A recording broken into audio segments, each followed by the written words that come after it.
Hello everybody, welcome to another edition of Super Soldier Talk. I'm James Rink. It is Sunday, June 17th, 2012, and I have Dan Macbolen with me. And did I say your name right? Mm-hmm. Okay. And he's got some interesting stories to share, not only about some certain projects, but we also use something called we work with something called a micro alert, which basically we're going to try to detect any implants, which we've actually done this test before, and I was quite red hot, especially right here in my arm. So, Dan, why don't you just go ahead and say a few things about yourself? Okay, basically, I was born on a military base, born into a project, embedded into a military family, and at age 4, was inducted into a particular platform of a U.S. Air Force subset. The main project was Project OPENEYES. The U.S. Air Force subset was Project CLEAREYES, which is Zeta Diogenes /CLEAREYES, and I was a level 1, and I ended up a level 5, and then I ended up going off the reservation. And so I did work for 2 presidents. My chain of command goes all the way up to the National Intelligence Directorate. People like Gunther Russbucker, who was in the know, and various other people I won't mention past Gunther, but basically I spent 4 years in the Air Force and the rest of the time working for the Department of Defense as an unacknowledged Special Access Programs Deep Operation Coordinate Cell. That's what we were called, Deep Operations Coordinate Cell, which is similar to a NOC, a non-official cover. We were Deep Operational Coordinate Cells for Unacknowledged Special Access Programs, USAF, DOC for short, or USSP if you want to look up the program. It's listed under USSP. I don't know why, but that's what it's listed. But it's USAP DOC. What is USAP? USAP is Unacknowledged Special Access Programs. There are 3 types. Is that like under Project Talent? No, this is my particular unacknowledged Special Access Program is basically a U.S. Air Force subset, Zeta Diogenes, 2 words, /CLEAREYES, 1 word, and then we went from level 1 through 5. We're basically sleeper assassins. We were used by presidents. Basically, we would sleep, and then when we were triggered, we'd go do what we were doing. It didn't always revolve around assassinations. Sometimes it was menial things, but most of the time it was serious activities. And I went off the reservation when I got sent on one-way missions and went from a safe status to a lost status. I thought it was time to get out of Dodge, and I didn't have the slightest idea what I was getting out of and into without a handler. So it's been very difficult not being told what to do every minute of the day. I'm beginning to enjoy it only because I'm learning how to blend with society, how to cope with society, how to make decisions on my own. I did pretty good. It's taken years though. And I have a lot of questions, but I'm almost hesitant to ask because I don't want you to get yourself in trouble. What are they going to do? Kill me? Well, I want you to. Why don't you talk a little bit about, like, you said you had a handler and then you escaped from. You said you went away to like Idaho or something. Yeah, I went to Canada. And the VA thought that you were going to die. Years later. Well, I had a biological warfare agent and was dying. Oh, you mean Gulf War? Right, and later I when I heard my handler had been killed in a terrorist attack in a foreign country, I decided I was given a choice. I could be given a good funeral and go out with dignity, or I could come back and face the music. Well, since my handler had supposedly perished in a terrorist attack, I decided to come back and face the music. I came back and applied for Social Security disability because I was dying. Went to the VA, and they sent me to a neurologist who took pictures of me walking back and forth disrobed. And I asked him, how are you going to help me as a neurologist? He said, I'm here to document your death. And so they waited 19 months. My Social Security file was sealed by a federal court order. And so I was considered persona non grata. I didn't exist. And you also said that for 19 months. You had somebody took a sample. You were donating blood, and they said that you had bad blood. No, the blood was poisoned to poisonous. human beings. But it's almost... I tried to donate, and every time they would throw it in the trash right in front of me. They would throw my blood in the trash.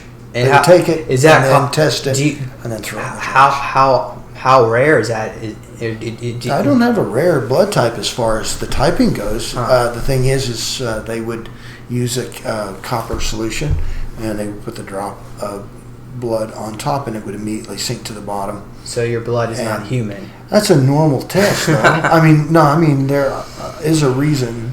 I think it has something to do with iron, but it was a blue solution. It wasn't a green solution. It was a blue solution. Okay. And but this one lady, the last lady, I never went back after that. She said, your blood is poison to us.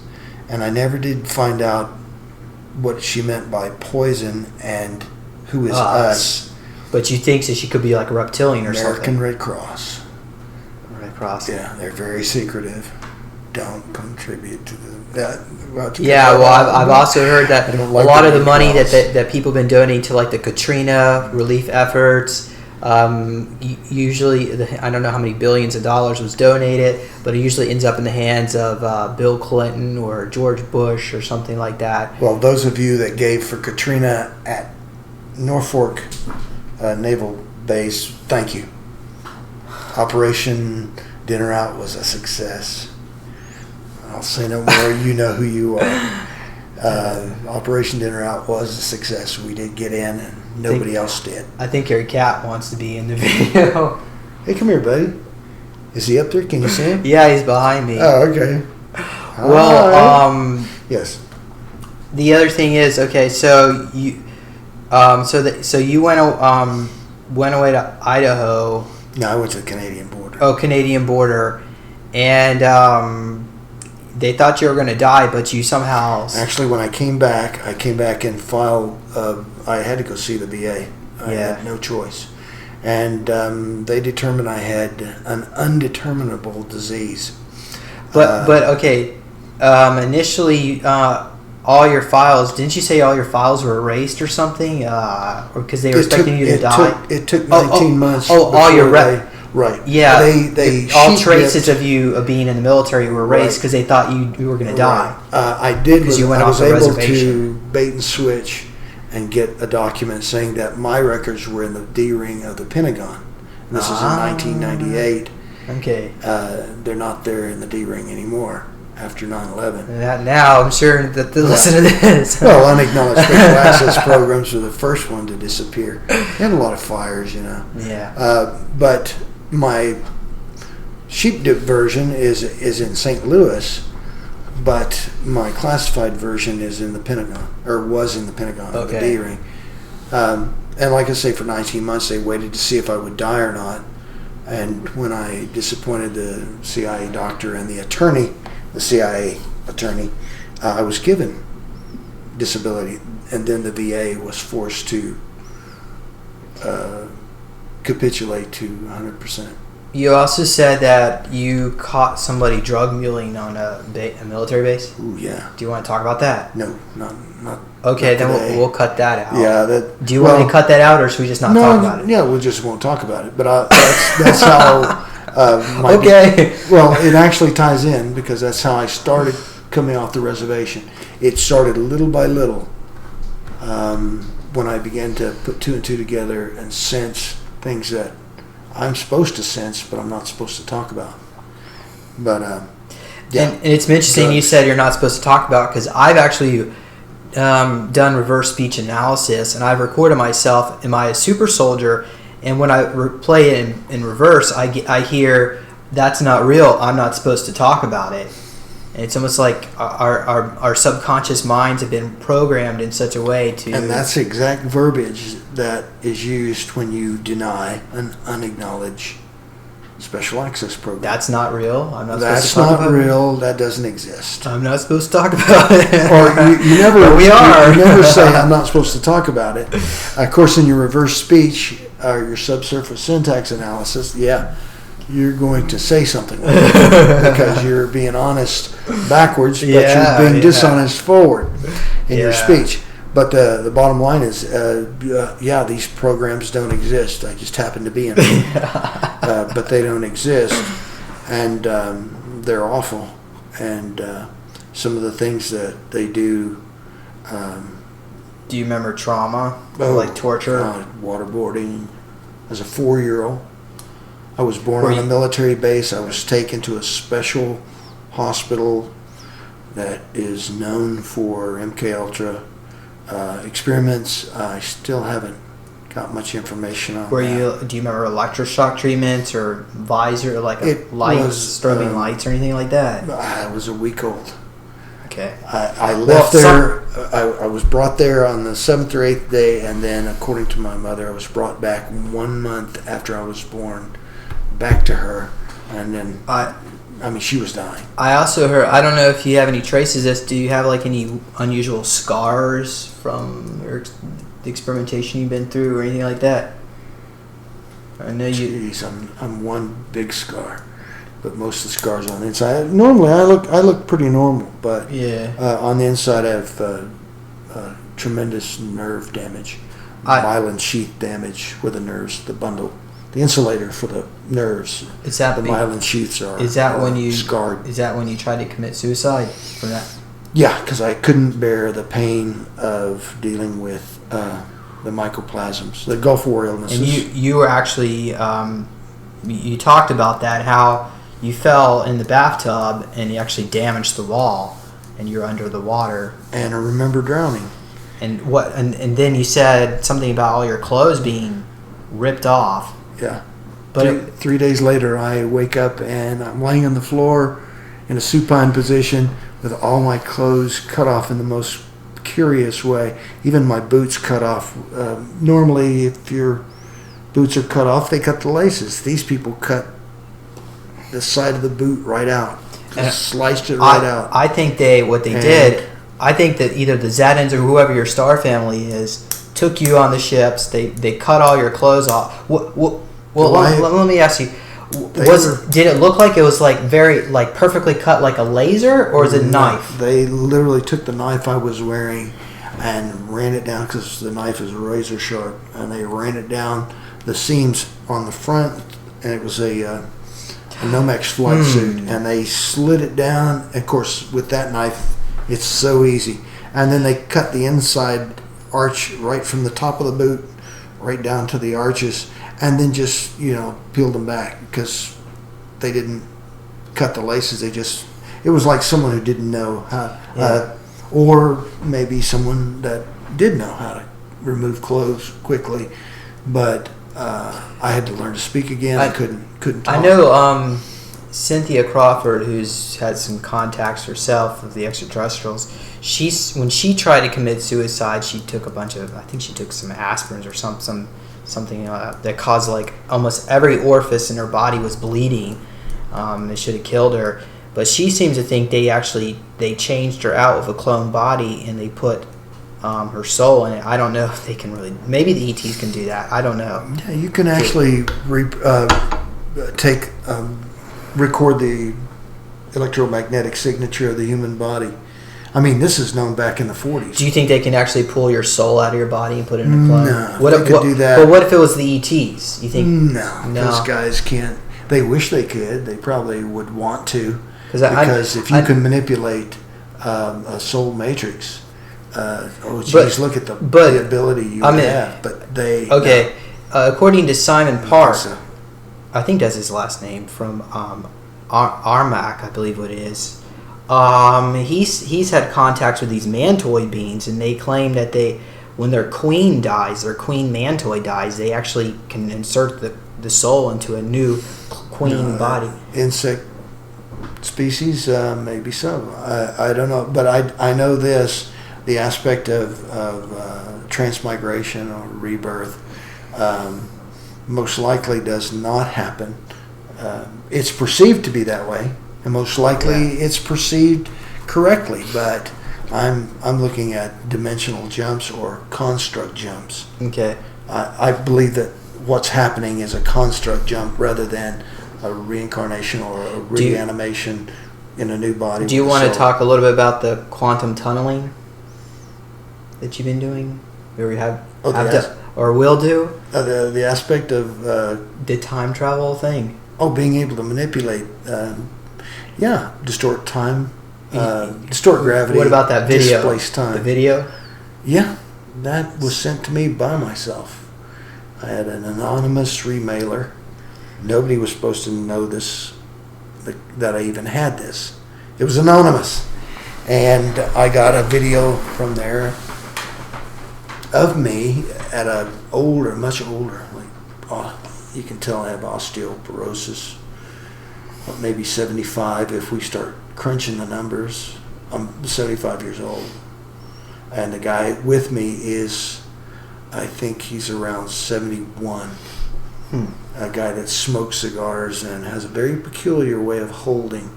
And he's an ex-Marine, so he's constantly thumping, as OCD when it comes to thumping cigars. And Gary, if you're watching, you know who you are. And anyway, you see the laser cut through the cigar smoke and go out the... Oh, yeah, that's like the John Teeter photos. Actually, it's just, it is. Yeah, it is. But if you look at the Gary that I know and the Gary in that picture, they have the same hairstyle.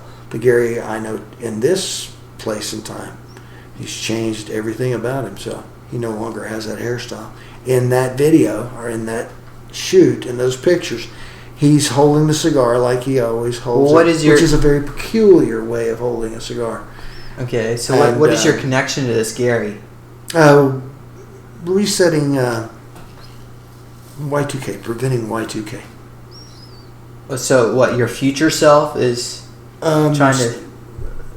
It was a manipulation. The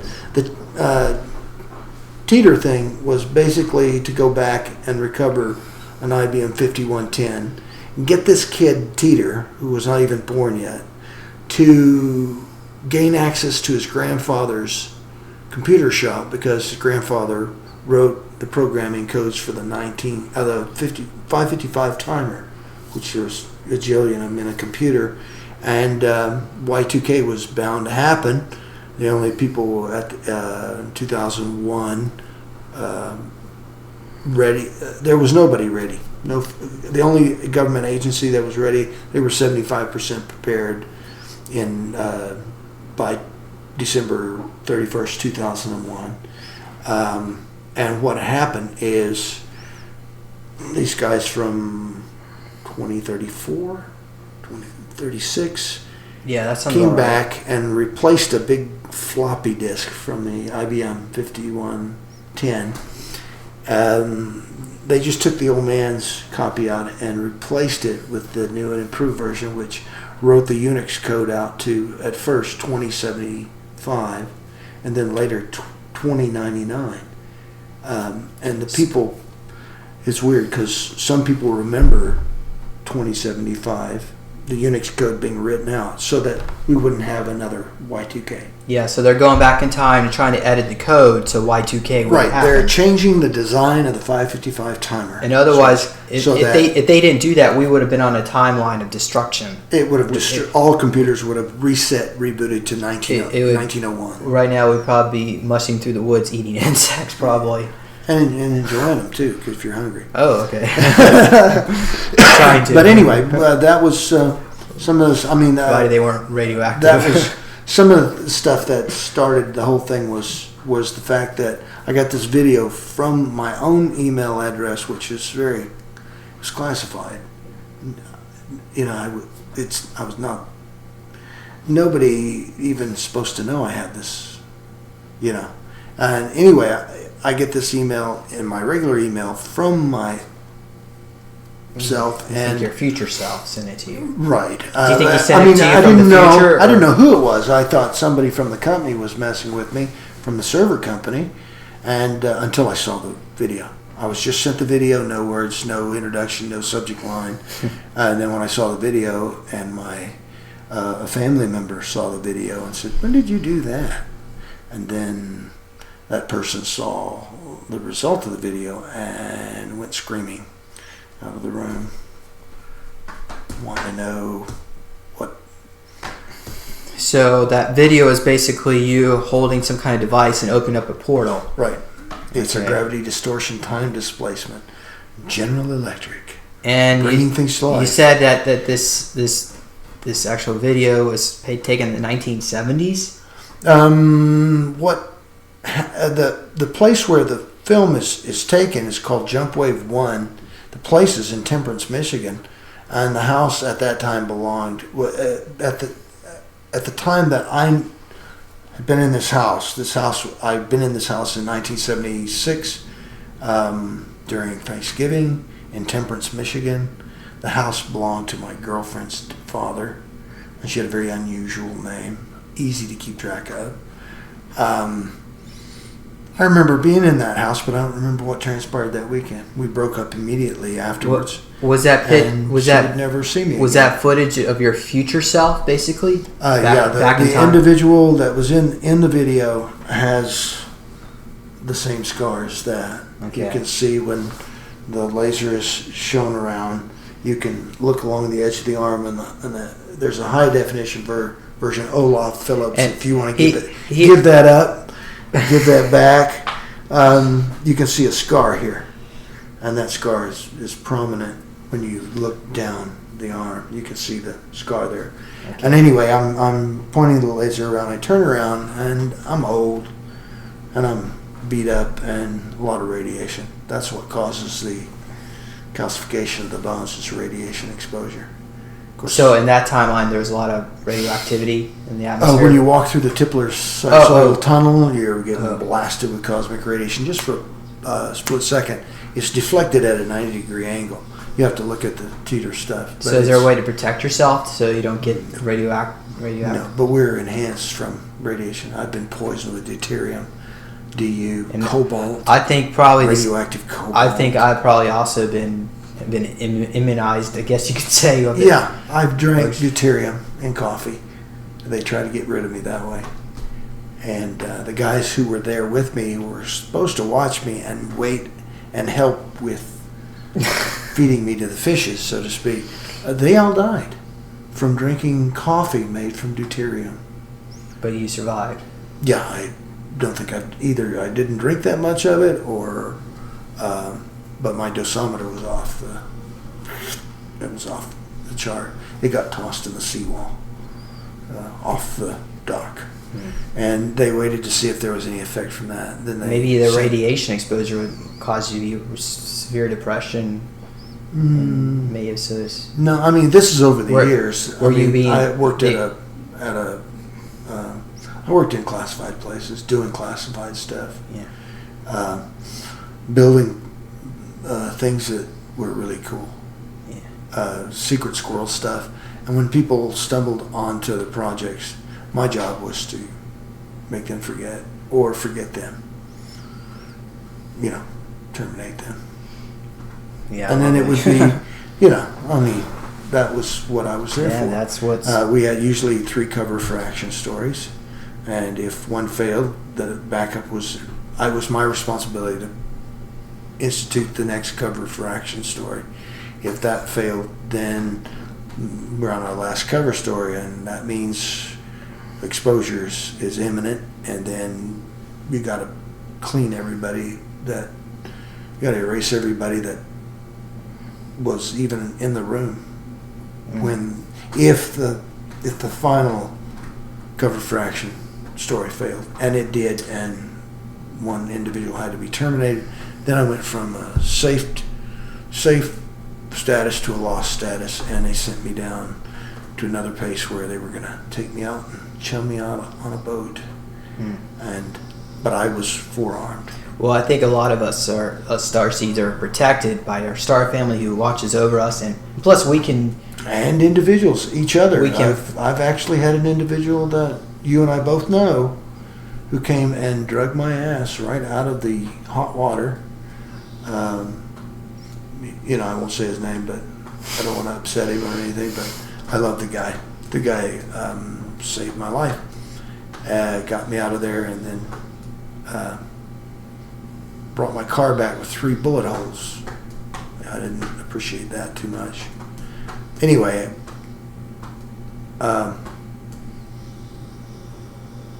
well, that's pretty much my life in a nutshell. I wanted to talk about one more thing before we go to the micro alert. You mentioned to me earlier something called the hydrogen hyper line. Hydrogen hyperfine line. Hyperfine line, which you said that it's like the. Why don't you explain it? It's like 2 slightly out of phase frequencies that are produced by carbon hydrogen vibrating, and these hyperfine line are very close, but they're slightly out of sync, and they record information. And we're mostly made up of hydrogen and water. So it's almost like the yellow cube device where all of us, or even like the holographic universe where all of us are just holographic reflections of each other. Right, but it's recorded in the Akashic record or the hydrogen hyperfine line. That line records what you did yesterday. The reason you remember what you did yesterday or what you may have eaten. Well, what if people that line. What if people that have higher IQs are able to tap into that frequency more than say people with lower IQs? I would say people that understand how to program the oxygen. Oxygen is programmable. It was proven by the Japanese scientists who did a research on labeling water with shape powers with words written on the bottles. You can program water. It's easy to program the oxygen in water. But hydrogen is not easy to program because it is that Akashic record. It is the hyperfine recording, a very thin hydrogen layer above the earth, and it records everything and allows you to maintain your long-term memory.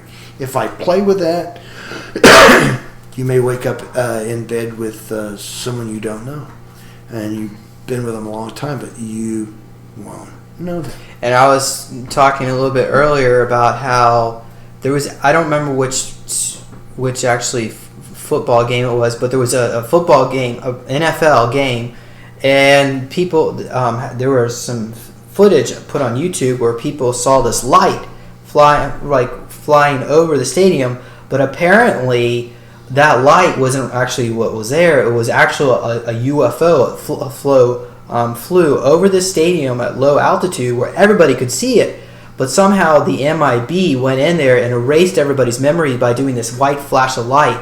And maybe it's that same thing too with this hydrogen hyperfine line where they can, let's say a huge mothership flew over, but obviously they're not doing it on everything. But well, you can actually have news broadcast that goes around the world, and all you got to do is have a hiccup in the hyperfine line, and everybody wakes up the next morning. But wouldn't it be Except recorded? Certain individuals. Wouldn't it be recorded in the media and all that? Your media base is all based on magnetic. So they can resonance. actually affect the timeline too in the past as well. Yeah, you can change small things. They think that they can change big things, but they can't. I guess there's still some kind of divine you can't laws. go back and wipe out Hitler. The grandfather paradox doesn't exist. That's a joke.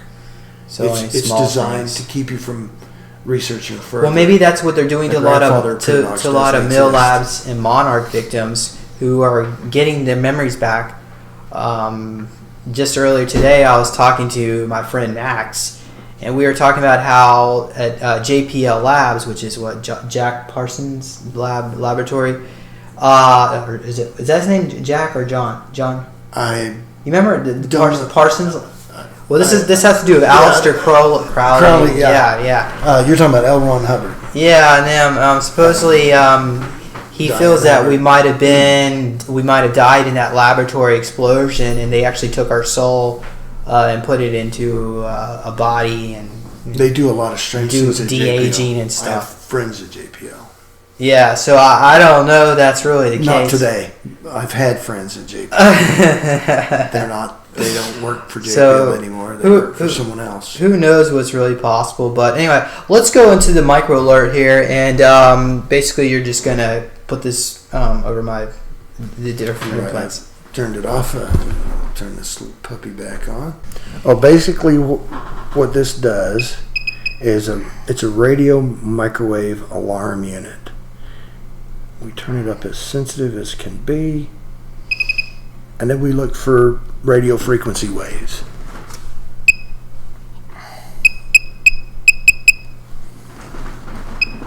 And this is we'll have to do a little advertising. This is Microwave Alert 2. And the reason why we're going going to use my Icon Bluetooth. The reason why we're doing this is because we're trying to look for any kind of implants. And I already know we've already found one. Well, at least it beeps when we put it near one of my body. Well, we're far enough away from the Wi-Fi to where we don't get a signal from that. So we know we're not getting false signal from the camera or from the computer. And as you see, I'm wearing an ICOM Bluetooth hearing aid adapter. So the Micro Alert 2 is very sensitive.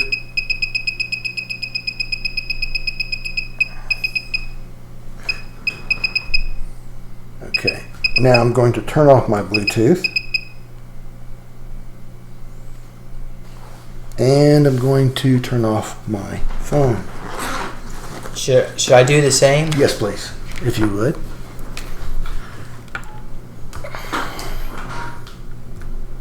The thing is, we can't really turn the Wi-Fi off. No, that's fine. As long as we don't have. I just take the battery out. And I might get a little loud because I'm fine. Pulling out I'm muting my hearing aids. So I might get a little loud. But anyway, what we want to do is we're going to scan for implants in an area, in a region. Let me make sure we turn this down a little bit more.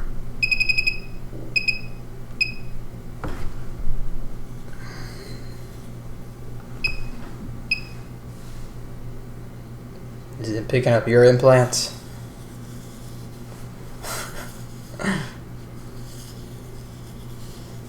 I bet you I have a lot of them in my mouth area.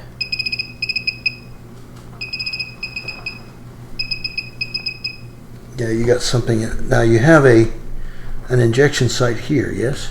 Well, it's actually here. How about it? I had a needle mark. A day ago. It's not really auto-focusing, but over here is where it usually beeps. My right arm. You can use these to detect radio frequencies between, I believe it's 3 megahertz on up to 6 gigahertz. All you techies will know what we're talking about. Sometimes implants will, if they know that they're AI, smart implants, they're living tissue, and they'll stop transmitting, and then they'll start operating. Well, then they know you're not playing with them anymore. Well, last time we did this, we were asking questions. I think you got one in your wrist, dude. Is it beeping when it gets near my wrist?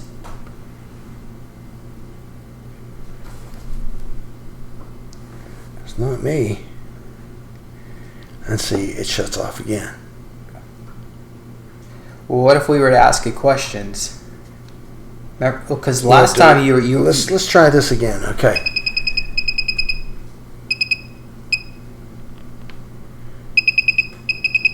You might be getting a signal. That's from the microphone. It could be from the microphone. I'm going to move the microphone back, scan the microphone again. We got a little bit of signal. You think we should shut the microphone off? No, we're out of range. Notice? In range, out of range. In range. No, it wasn't the microphone. And we're getting a small signal from the auto. It's not on autofocus, but it's putting a laser out. That will pick up a laser. You think that's what it is? Should we move? No, I don't think it'll. I'm sorry, it's not a laser. It is. It's infrared, but that won't set this off. Infrared's too high for this. This is just a radio wave. What if we ask it questions like we did last time? Use it as a dowsing tool. Yes, we can do that. And what did you do? Like one beep or something for yes, or one beep for yes, 2 beeps for no, 2 beeps in a row. Okay. And it can be up to 2 seconds between beeps. But one beep is beep yes, and then 3 seconds of silence. At least 3 seconds of silence. Yeah. And 2 beeps, it could be 1 or 2 seconds. Anything more than 2 seconds is as a non. It's really non-detectable. Okay.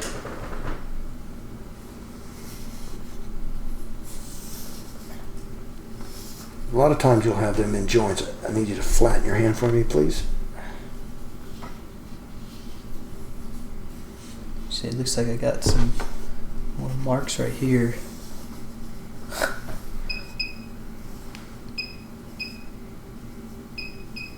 Yep.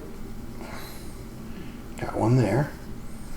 Okay, let me run down the thumb. They love this area here and in the joints of the thumb and then the forefinger. A friend of mine had one here. He had a picture of one here, but it was one clearly there on the x-ray and he didn't notice it. I pointed it out when he sent me the x-ray. That was really wild.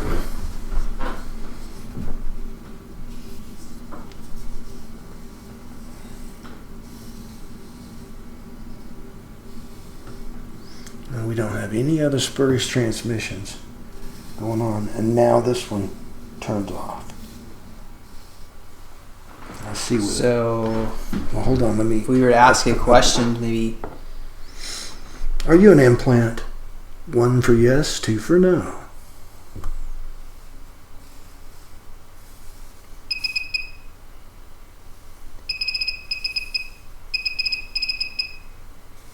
Well, that's quite a bit of a no. Maybe it's a yes.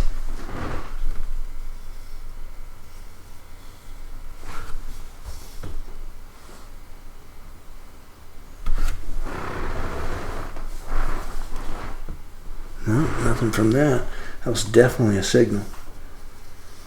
By the way, this thing has a detector that is in the front. You have to expose this area or it doesn't happen.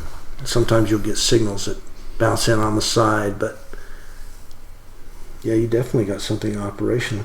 Flex your hand for me, as in make a fist, but turn back over so I can get a reading. All right, let go. Flex again. Let go. Flex again.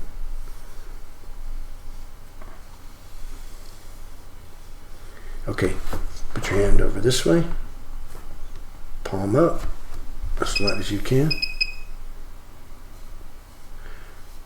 All right, now go ahead and turn your hand back over. Again.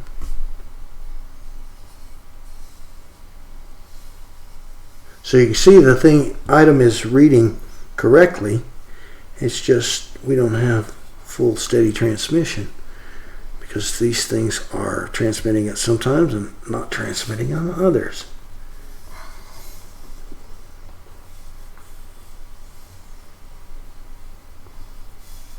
Now the injection site was. Yeah, there's like a little there? needle mark here and some scratches.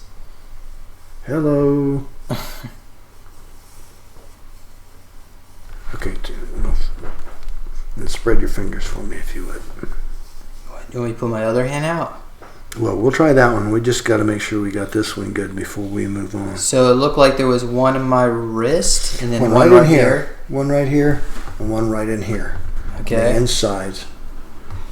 Around here.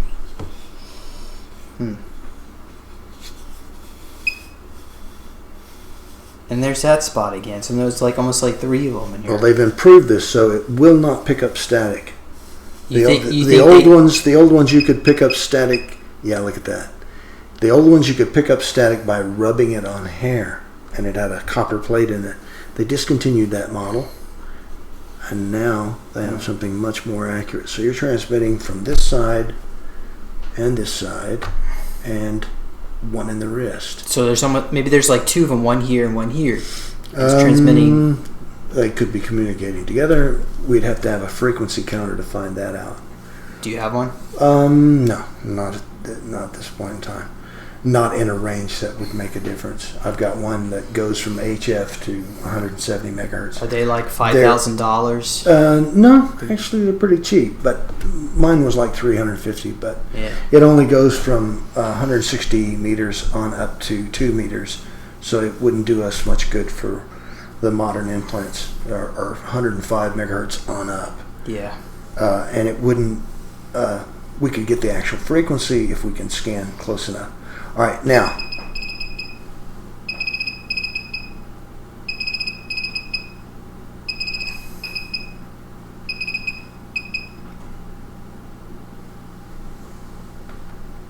Why would it do that?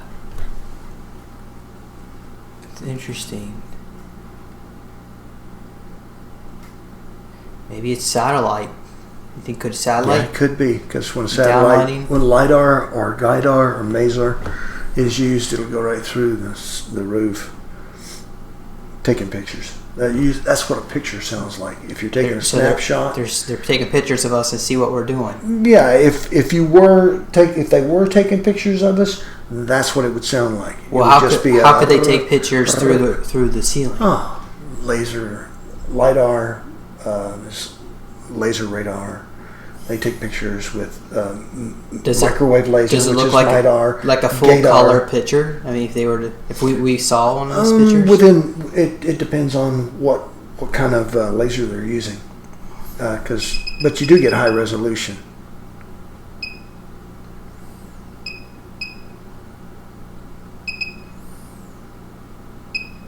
Well, it's definitely beeping when it gets there. Now, the moment you cover up the face of this thing, you know where the signal's coming from. It's coming from straight in front of it, because there's a little receiver there. You definitely got something there. You definitely got something here. Okay. And should we try? Most likely, you have something. So almost like a third here. One there. Yeah. That's what it would be worth investigating. Okay, let's try the other arm.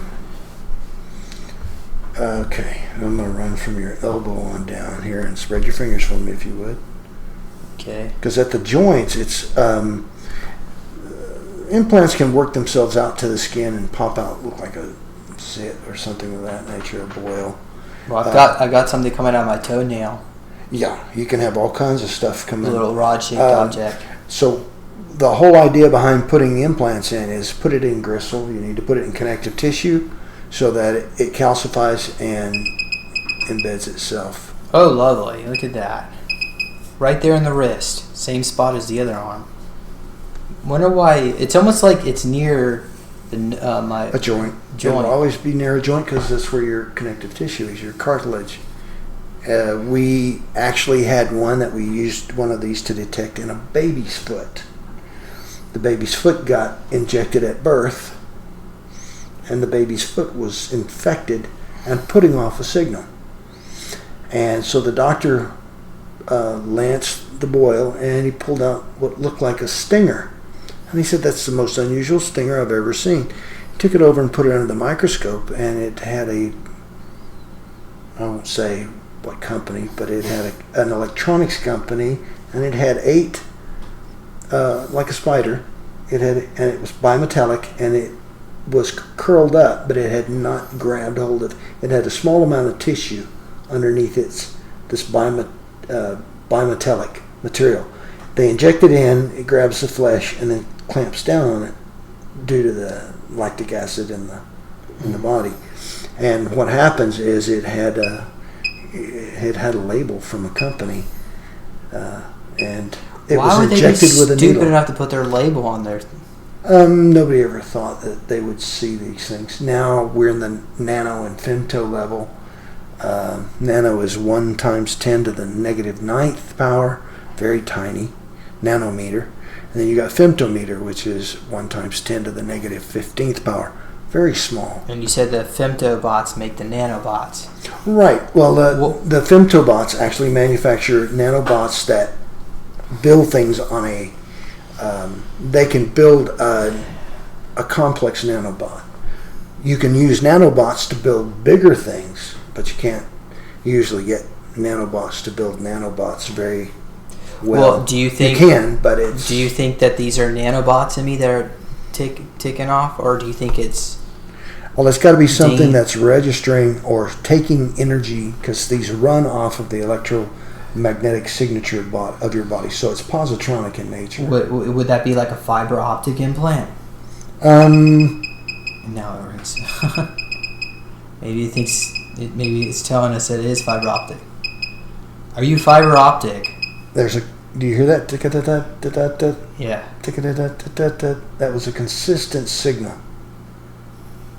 That was that's a digital signal that contained information. But it seemed like it stopped when I became aware of it. But when when my conscience was talking about something else, right. It seems to be aware of what you just caught a phenomenon. You caught a communication. Now, whether that is in ASCII code or who knows what kind of code it's in, but it was transmitting information from one place to another place on your body, or one place to another. Well, where do you think the master implant is? Is there a master implant, or is it? Yeah, you would use that. That would go up your left nostril and be implanted up in. I've actually had injections up my nose where the top of my nose here hurts. Yeah. Into my forehead, and it's like a migraine headache. Yeah. Well, usually you'll bleed easily from those areas. There's another one. Right there in the joint.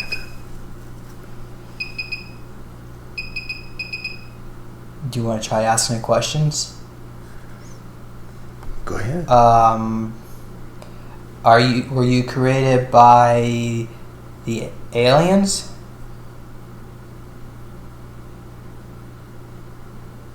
Are you man-made? Are you an implant? Are you just a spurious signal? Not anything from that. Last time you did that, you almost had to like grab my arm, almost kind of like caused me pain, and then it went off. Yeah. But usually in the wrist area, the knuckles. Your computer is. You need to hit your mouse there. It's fine. Okay. All right. If you'll spread your fingers for me.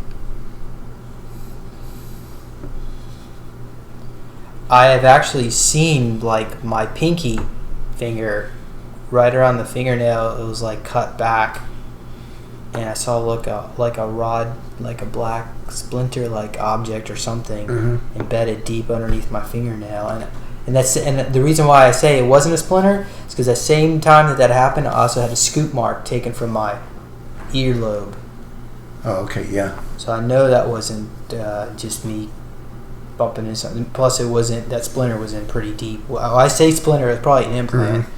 Well, usually implants, if you're going to put implants on a soldier, you never put them in areas where there's going to be striking or calcification from martial arts. This is where you're going to do striking here, the elbow, the fist. You would definitely want to put it in a joint right along here. Takes less amount of shock. You would put it here, right along this area, but not in here, because this is right over here is going to be your striking areas when you make hits and strikes. Let's say you would not put it along here, where this is going to be your striking surface. If you're going to, really whack someone. Yeah. The elbow would be more along the inside, on the inside here, not where the striking area would be. But yours is, you've got something right along in here that would be normal. Okay. Right near the joint. Okay. Is there any other affected areas you want? Let's do the jawline. Sure. Go ahead and relax. Relax your jaw. Do you have any implanted teeth? You do? I think so. Do you have any teeth pulled? Yeah, I had my wisdom teeth taken out. Okay.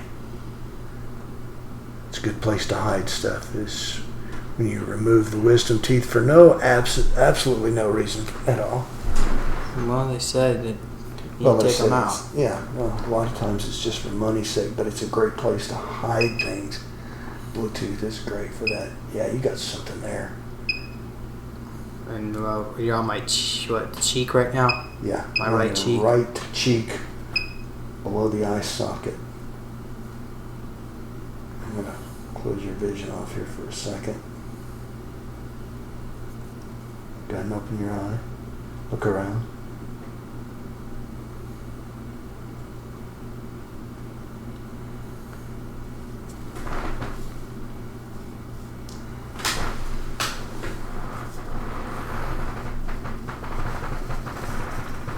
You see how this works. Sometimes you get signals.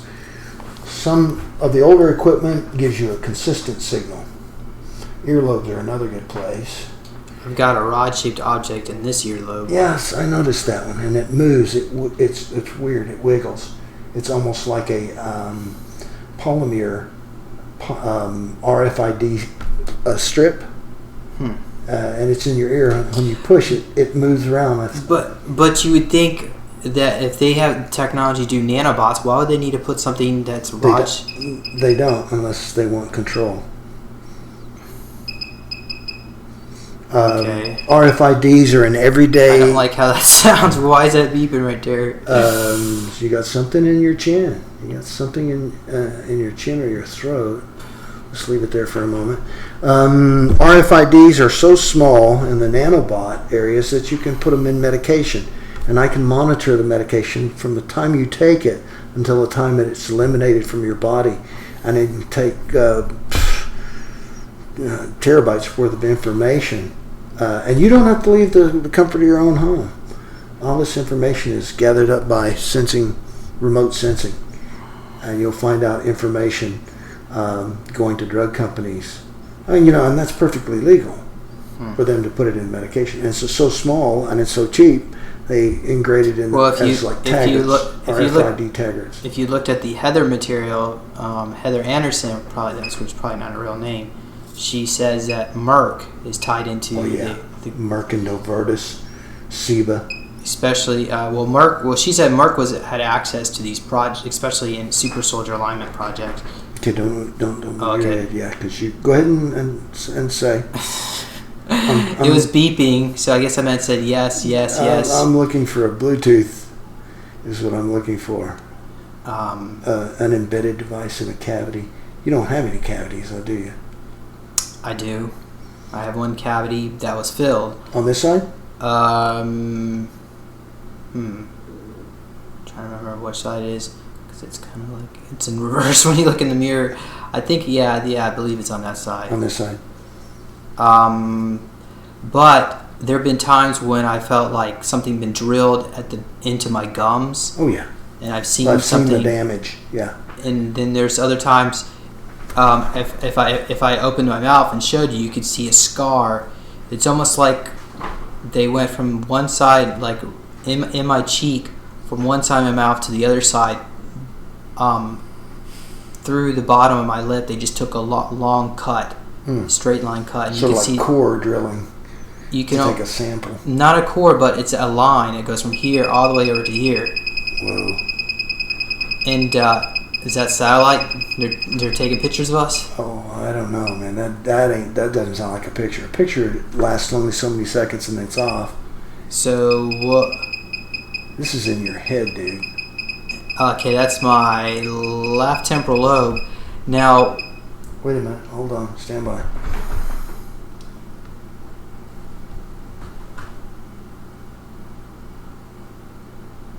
Should I keep talking? Yeah, go ahead and talk. Well, apparently what they do, at least my clone avatar, one of them that has seen one of these beings. They're about 7 foot tall, and they have the left eye is heat-seeking Terminator eye. The right side is normal, and the reason the left side I feel is important is because I feel like there's something always like in my eye, almost like it's like my eyelid, some kind of energy or something. Mm-hmm. And I'm not sure what it's called, but you know how amputees, when they have their arms cut off, right? Yeah, they feel the phantom effect. Yeah. I wonder if the reason why I always feel like there's something stuck in my eye is if there's some kind of some kind of psychic connection. Do you ever have have you ever looked at a welder while they were welding and looked at the bright light and got welder's burn in your eye? No. You feel like you got grit in your eye. Is that the kind of feeling that? Yeah, I do. I feel like there's something. Okay. There's something stuck in my eyelid, or like I shouldn't even have an eyelid or something. That's really interesting area of the brain. And also, it's right at the rear end of the amygdala. Well, also, I'm gonna double check here. Yeah. According to look for frequencies that could be around the room. Do you know nothing happening there. Do you know Dr. Bill Deagle? Yeah, I've heard of Bill. Okay, he did a clairvoyant reading on me, and he told me that a medical intuitive reading actually. He said that I had a brain injury in my left temporal lobe, the operculum, which is responsible for speech and coordination. Of course, I used to have a severe speech impediment when I was much younger, but I slowly been working to fix that. But I think that the reason why they attacked that part of my brain is that maybe they put an implant there, or maybe they were trying to just fracture my memory, my brain, create the alters. Well, if you have damaged area of your brain, it's a great place to put an implant because you can hook it up to living tissue through the dead tissue and hide it. Nobody's looking there. And I tend to get a lot of, when I get headaches, it's usually on the left side, right behind my eye. So I don't know what's in there. Remember, femto technology gives us the ability to put cameras into places you just wouldn't believe. So of course, you've got to look into the near and far infrared in order to see things clearly because light doesn't work. Okay, so it's like microscopes. Let's say you got 16,000 power microscope. Yeah. A natural light won't work, so you got to use what's called German black field microscopy or bright field microscopy to see anything. Anything below 2200, you probably even a halogen bulb's not going to give you good resolution. So you'll need to use far or near infrared or ultraviolet. You can actually use ultrasound. And take pictures with ultrasound. And what you see in the baby clinic is not anywhere close to what we actually have. Yeah. We can take x-rays of you using just a computer and a module. Well, I had an MRI done, but the doctor wouldn't show it to me. Eventually, I had to get a new doctor, and it was a month later when they finally did show me something, which looked more like an x-ray, but... Well, I've got a picture and they said my brain looked normal. Yeah, they can burn a DVD for you, and it shows you everything, and you can scan through it. It has its own self-loading program to operate it, so you just pop it in the DVD player. Do you think there was foul play, or do you think my brain does look normal? Did you hear that? It just said yes. You heard that beep? Yeah, I got something up here as well. Starting at the front of the left amygdala. Yeah, wasn't one beep yes? To the rear. Yep. If we're using reflexology or the muscle test, as you call it. Okay. But the thing is you've got something here. Now, pain is usually associated with boutons firing from the front. Is it the front portion? The what? No, boutons? Boutons. It's what's that? When your nerves fire, the electrical impulse is called a bouton. It's like an electron in a wire. It's traveling. It's jiggling. Yeah. A bouton is a positronic signal going from one part of your brain to a part of your body. When a bouton fires, or a series of boutons fire from the front to the rear of your amygdala, you get a pleasant feeling. It's associated with pleasant feeling. There's a technique called amygdala clicking, where you click, you access this part of your brain using meditation, and you click with the boutons heading back in this direction. It causes a lot of pleasure. It's very pleasant. It's non-addictive. It's non-drug, non-invasive.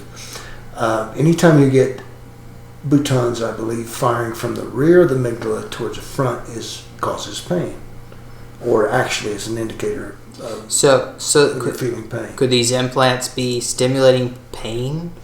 Oh yeah, yeah.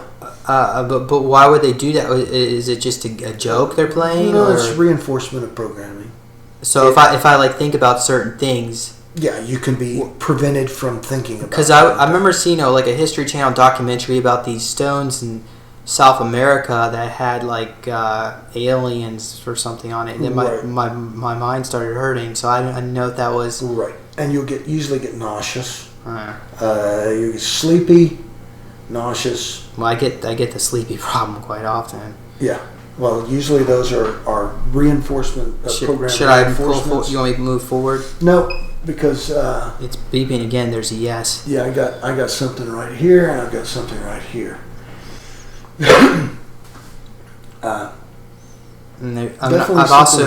I've also had needle marks down my spine. Like I wake up one morning and there's blood stain marks on my t-shirt, and there's little tiny needle marks going all the way down my spine, which kind of reminds me of something out of the Matrix. Hold on. Is that coming out of me? No, I'm getting a spurious signal from another source.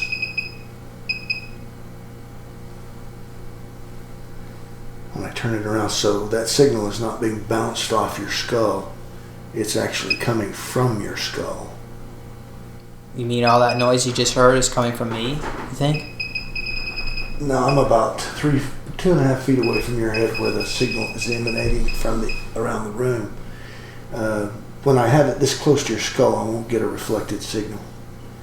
So there is something here, something here. What you want me? You want me to cover up the front? It'll go off. Do you want me to turn? Okay, yeah. If you would rotate to your right, just swivel the chair. Oh, okay. Simply sit and swivel the chair.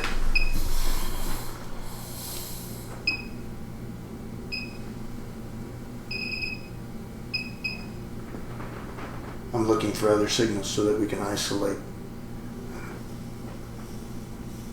so that we're not getting signals from like the stereo or from the 5.8 gigahertz phone. Here, how about I turn so people can see? Yeah, I'm gonna turn. Just rotate around, like and we'll check your right side here. I'm getting interference, so you're gonna have to come between me and your computer, so I don't pick up your Wi-Fi. Maybe picking up me as being the Wi-Fi. You think so? It seems yeah, like it's coming from you. The quicker it clicks, you hear that? Why? Oh my you hear it? It's starting to go. It's speeding up. I'm getting closer and closer to the source. Oh my God. Yeah. Well, at least you're in your right mind. It's So why would my MRI say I was normal? Let me do a demonstration here on the Wi-Fi signal. When it gets closer to a signal, it beeps real slow until you get to, and then it will go when you're right up against something very strong. So whatever was coming from you on your left side,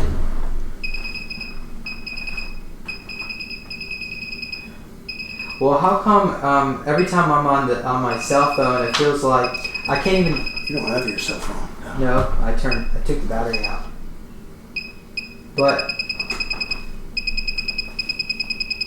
if Yeah, I'm this is coming from you, buddy. if I'm giving off so much microwave energy, why would a cell phone cause me so much? It's not necessarily microwave, but it is a very high frequency.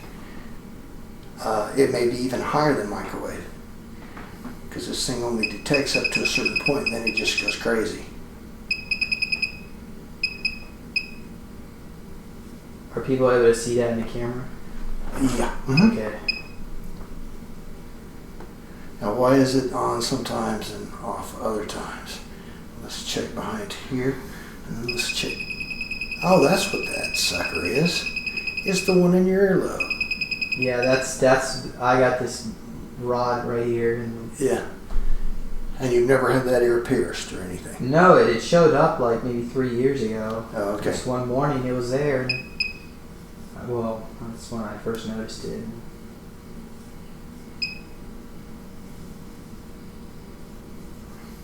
But Whatever it is, it's shut down, but it actually, you were the source. We eliminated any other source in the room. should we try communicating with it to see, ask it questions? Like the 1 BPS if we get to cooperate? Hold on.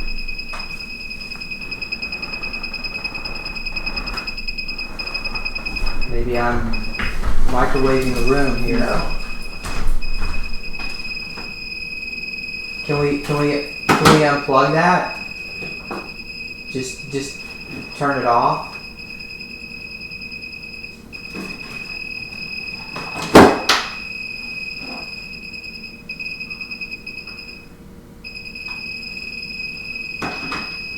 I know what we'll do. When all else fails, Here, maybe even unplug the Wi-Fi thing over there. we're going to play Bill Burns for a moment.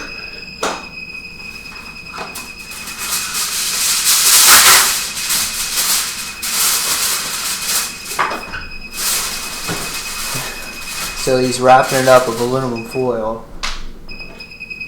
I thought aluminum would amplify the signal. In certain cases, yes, but we're dealing with Wi-Fi here.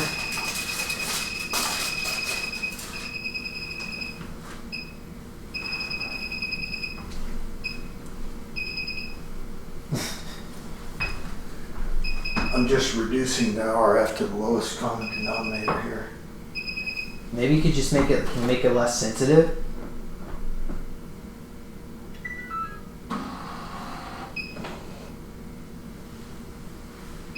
No, it needs to be sensitive. We just need to make sure it's not coming our way, because it's already desensitized.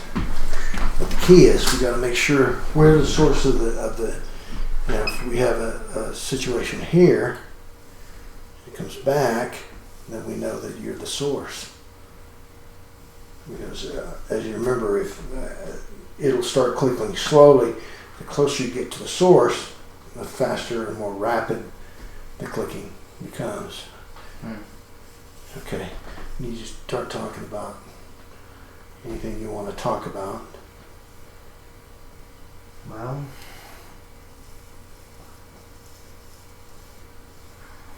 I don't think I have any. I don't know why they would put any implants on my right side of my head.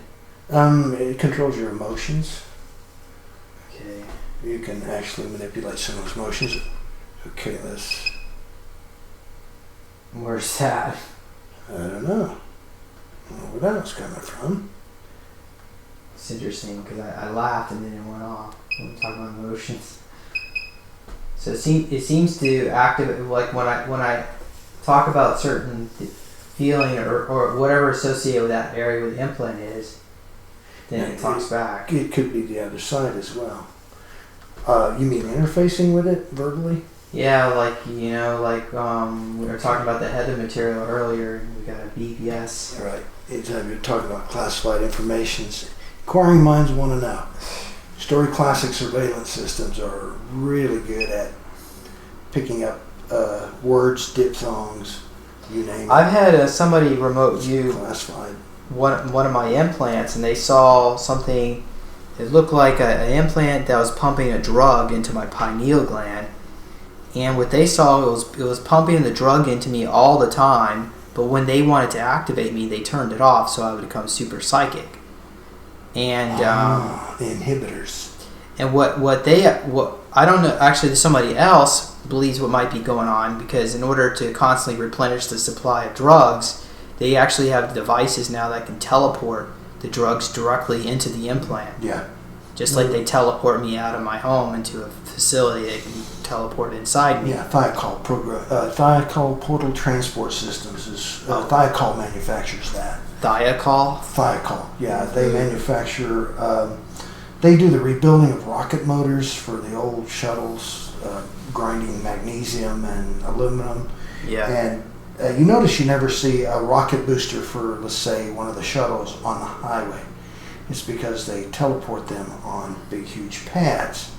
The reason we have very tiny cardiopulmonary resuscitation devices nowadays is because it's a spin-off technology. They kept trying to send, back in the mid-'70s, they kept trying to send the driver with the truck and the booster rocket.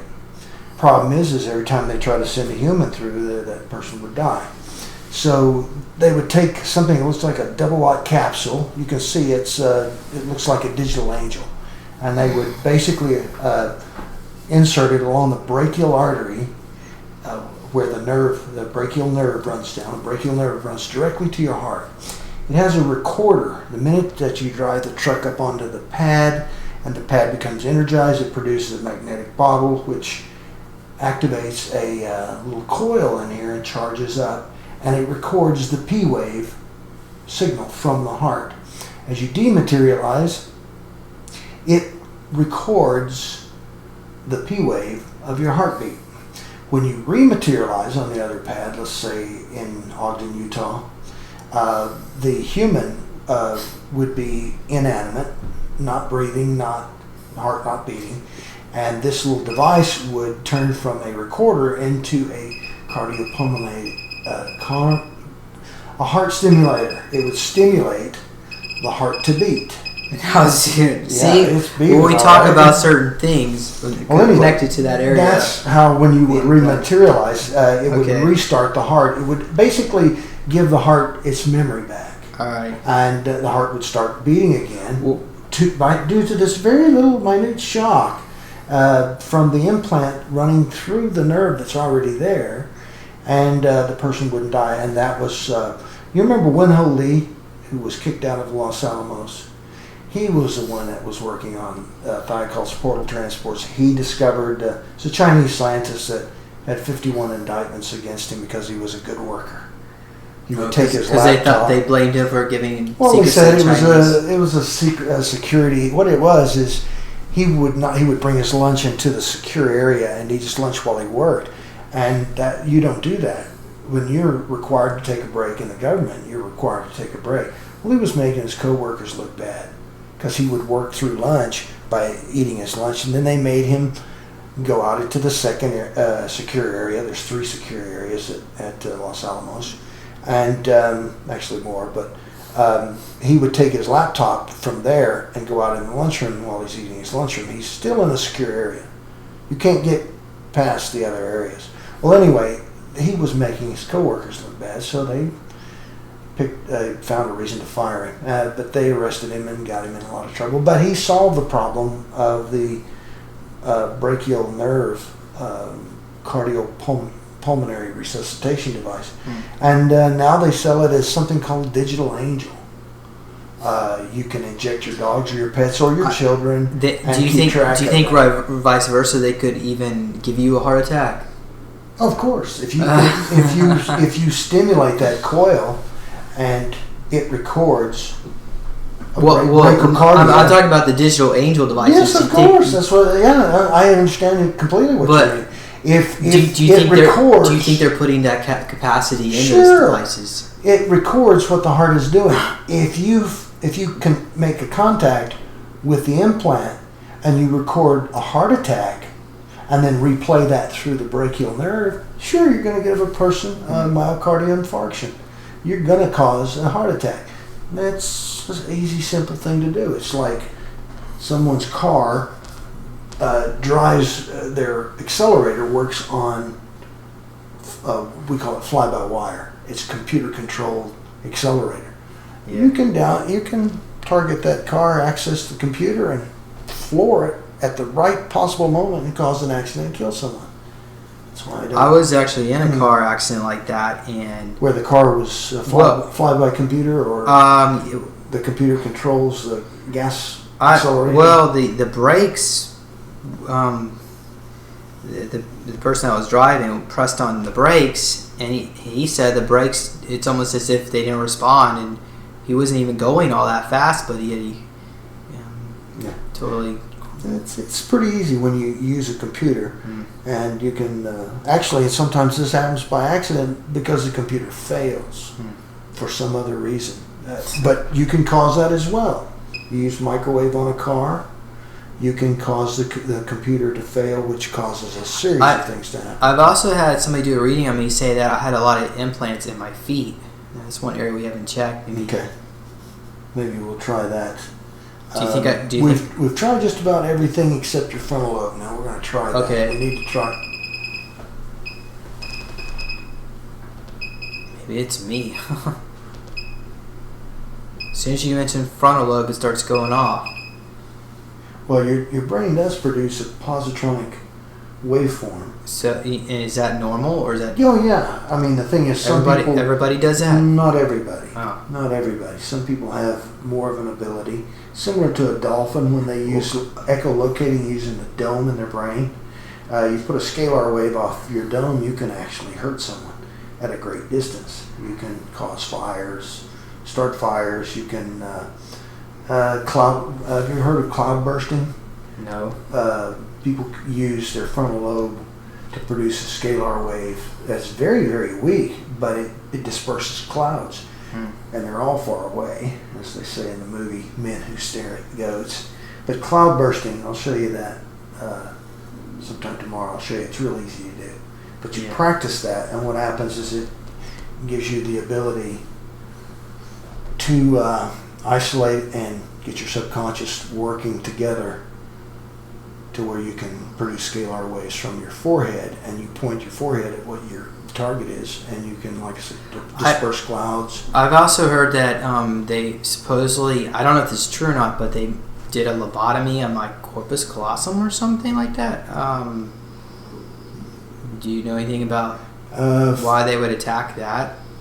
Frontal lobotomies usually leave a person with a flat affect, and you're far from a person having a flat affect. Maybe it was a bad reading then. Yeah, I'd rather have a bottle in front of me than a frontal lobotomy. Well, the corpus callosum between the right and left hemispheres. I understand, but still, it would have an effect. It would have an effect on your personality. You would have a flat affect, because basically, what you're doing is you're separating the nerves from the unless I got like a four-part brain instead of two. Because that's a whole different subject. I forgot the name of the project, but apparently I've got my physiology is different than a normal human, where I might have I don't know what's inside of me. Well, but it could be like two hearts, or say. Yeah. Well, your neurophysiology is not like anything I've ever seen. After examining thousands and thousands of people, your submodalities are different, unlike anybody I've ever seen. Normal individual, even human hybrids, run in complexes of 3 when they're accessing and information in their brain. They run in complements of 3 or 5. Yours are 4 and 6, and it doesn't make any sense why your brain is hardwired to in the complex by complements of 4 and 6. I don't understand that. Unless like a 4-sided brain or something? You can't put it that way. You basically have to explain to the people that you're talking with what submodalities are. I don't really know. Was that, you mean like how like the way my eye movements are before I answer a question? Right. When I've noticed you and observed you over probably 8 hours of video, your brain, when you're gathering information and sharing it with the audience, your eyes move in complements of 4 or 6. And but what if it? I don't care how complex a human being is. That they always use complements of 3. They'll look 3 times and give you the answer, or they'll look 5 times and give you the answer. Nobody looks 4 times and 6 times. But what if maybe it's not my physiology? Maybe if it's the programming I've been through. It's your trauma. This is your neural physiology when you're in whether you're here sitting before. So if I was dissected, I'm watching you on video. I've watched in excess of 6 hours of your video, and I've watched countless hours, more than 12 hours, watching your neurolinguistics, person to person, right up personal and close, and you work on complements of 4 and 6. And I've never met a human being. So what I mean, or a human. What do you think about? Soldier. As far as it being 4 and 6, does that give me any benefit? It's definitely not normal. I've never seen any other human being and I've been doing this for years, since the late 70s. And you're the only human being, or maybe not, that uses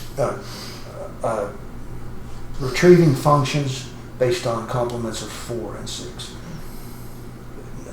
Everybody's always 3 or 5, or they're simplex. Simplex, you ask them a question, they look at you, they look somewhere else, and then they come back and give you the answer. I've also been told that That's I have simplex. a lot of robotics in me. So perhaps robotic activity. You mean as far as acting robotic, or I believe James Casbolt, he called it ascended machine technology, where they actually have robot and Android like devices. If they did, they would work off of octal. Octal, which is complements of 8. Complements of 8. Not octal. complements of 4. Well, you could use 6 or 4. So maybe that's what's insects work off of hex. The Dow and the reticulans, they only have 4 phalanges. So you think I'm connected to the Zetans? You're dealing with complements of 4 and 6. I've never seen, and I challenge anybody to what about Zetan hybrids? Wouldn't they? You would think they would? No, actually, the ones that I've seen, even the alien human hybrids that have actually confronted me telepathically, they worked on. So do you think maybe this is because simplex. I'm like a mixture of different races, or maybe it could be one of 2. You're a mixture of 2 races or more. You could or the ascended machine technology, or you could be in addition to that. Because machines are consistent, and your neurolinguistics are consistently 4 and 6. So, this is just something that I noticed that drew my attention, and alarm bells went off in my head, because no one has ever done this before. No one's brain is hardwired that way. Human beings are not hardwired. They're hardwired to be complex. And what I mean is, a person who is simplex, you ask them a question, they will look at one direction, get the information inside their brain, and then look back at you and give you the answer. That's called simplex. I'm simplex. You ask me what the color of my carpet in my car is, and I'll go, it's brown or tan. If you ask me what would I look like with bluish green, gray, black, orange, blue hair, and I look up here and I picture all those colors, and then I look back to you, because I'm simplex. Now, if I'm complex by 3, I'll look 3 different places and then give you the answer. If I'm a complex by 5, I will look in 5 different directions and then give you the answer. But you're complex by 4, which means you look in 4 directions and give me the answer, or you look in 6 directions and give me the answer. That neurolinguistic I've never encountered, other than in you. It may be an anomaly, maybe an abreaction. It could be result of multiple things. It could be that you're more alien than. Do you want me to pull that file, that info I got on what it said about my file? Did I tell you about that? No. Yeah, somebody pulled me a favor and grabbed my info from. Yeah, I'll. Did you want to keep? No, on I this? think we're done here. I think you've got. Okay. You're producing RF waves here and here, but that could be naturally occurring burst of energy. And what about here from though? your brain. If you're producing naturally occurring RF frequency, I mean that's really strange in itself. But Unless you could have implants. You could have the implants here. I'd have to have two adjusted precisely the same. You could be firing here and coming out there. So you could be more on the lines of, Do you think there could be like wires running all around my bones? No, you don't need wires running to. You got nerves. So they can hack into my nerves. Yeah, it's different from like the Omegas. The Omegas were updated with actual type of materials that are highly conductive, that are grown under the skin. They're programmed and grown, and you can see them on an X-ray. That these are connected. These implants are connected. What you have is something naturally occurring, which is the use of your nerve. Transhumanism could be a result of that. Morgellons can produce the same kind of production of RF wave that can be detected by these. Because the positronic energy is much more efficient in your body. And what is positronic? It's anti-electron. Your body is positronic matrix. Your brain works off of positronic. Your body can move 238 miles to the gallon of fat. You're highly efficient positronic in a 3D matrix. All human beings are like that. But when you begin to play with neurolinguistics and play with a brain in building a brain, because you'd have to build something like that. Unless, I haven't had a chance to interrogate reticulans, and of course you can't, the Tao or non-thinking intelligence, but you could tell based on the neurolinguistics of a reticulan and compare it to that of yours. And I've never even noticed reticulans that were using 4. I didn't notice then. It could have been 4 and 6, but the reason human beings use 3 and 5 is because you have 5 fingers and 5 toes. I'm gonna just pull this up. Okay. Are you still recording? Yeah. All right. I'm gonna go ahead and turn this back down and see if we get any spurious. It says here, I was part of Project Bleak, which is carried over from the 1970s. This project dealt with recruiting young males older than the average operative, late teens, early 20s, and monitoring to see if the certain trigger objects or words could be used under certain social situations. This was an MK Seed project, and that was between 1992 and 1999. That's Project Bleak.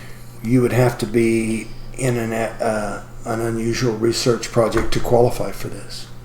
By the use of their verbiage, they're telling you have to be. They're trying to program sociable traits into your program. So, like I said earlier, that maybe I am a part android because they have to train me to be sociable. We have to use this. Well, there's something that they use. There's something called subsurface syntax analysis, in which you look at the way a person writes a sentence, and it tells you the underlying meaning. It's like the guy that invented methods of teaching languages, Charles Berlitz. You are known by the words you use. And depending on how you choose to put a word in a sentence, you can use subsurface syntax analysis, as taught by Bandler and Grinder, and Structures of Magic 1 and 2. Which they talk about NLP. Yeah, right, Neuro-Linguistic Programming. But your neurophysiology is unlike anyone I've ever seen before or encountered. So, and even I never really noticed off-world neurolinguistics because I was strapped to a chair, so I really wasn't trying to look into their mind because they were invasive in my mind. But by the way they're speaking, you qualified for this next program because you were already in a previous program. Okay, and that was Project Abandon in 1996-2002. This project dealt with taking super soldier candidates who were found to be physically or mentally incompetent for the project and doing DNA modifications and injections, later nano injections, on the candidate in order to see if these individuals were correctable.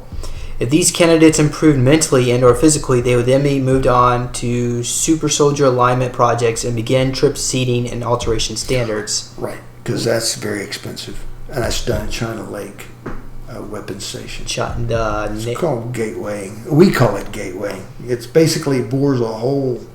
Gateway? What's gateway? Basically, it creates like a quantum tunneling down the center of your medulla oblongata.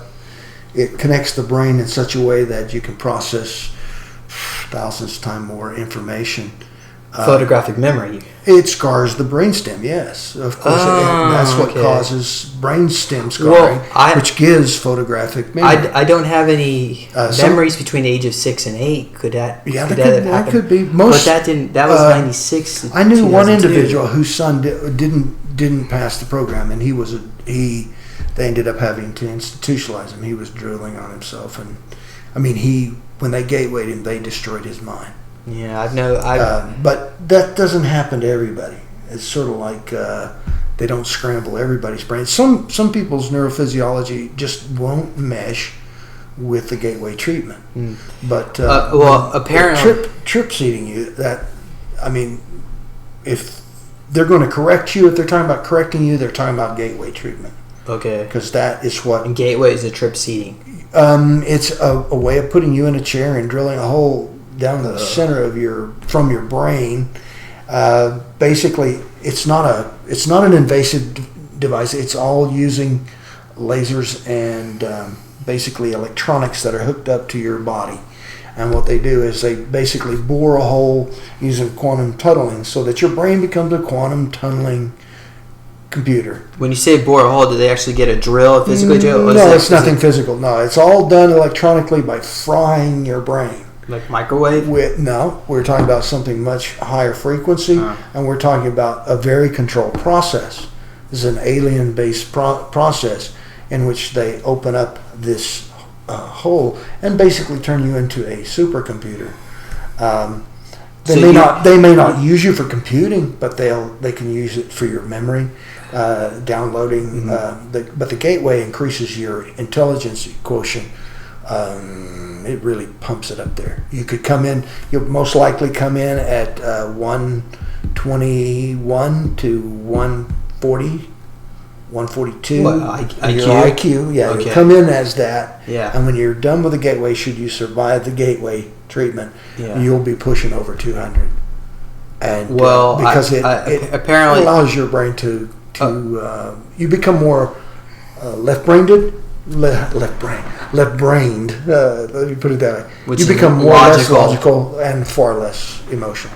Most of the people that come out of Gateway are not emotional people. They have to be programmed to be so maybe that's what the previous Project Bleak, they were trying to program me to have emotions while I was getting gatewayed all the time.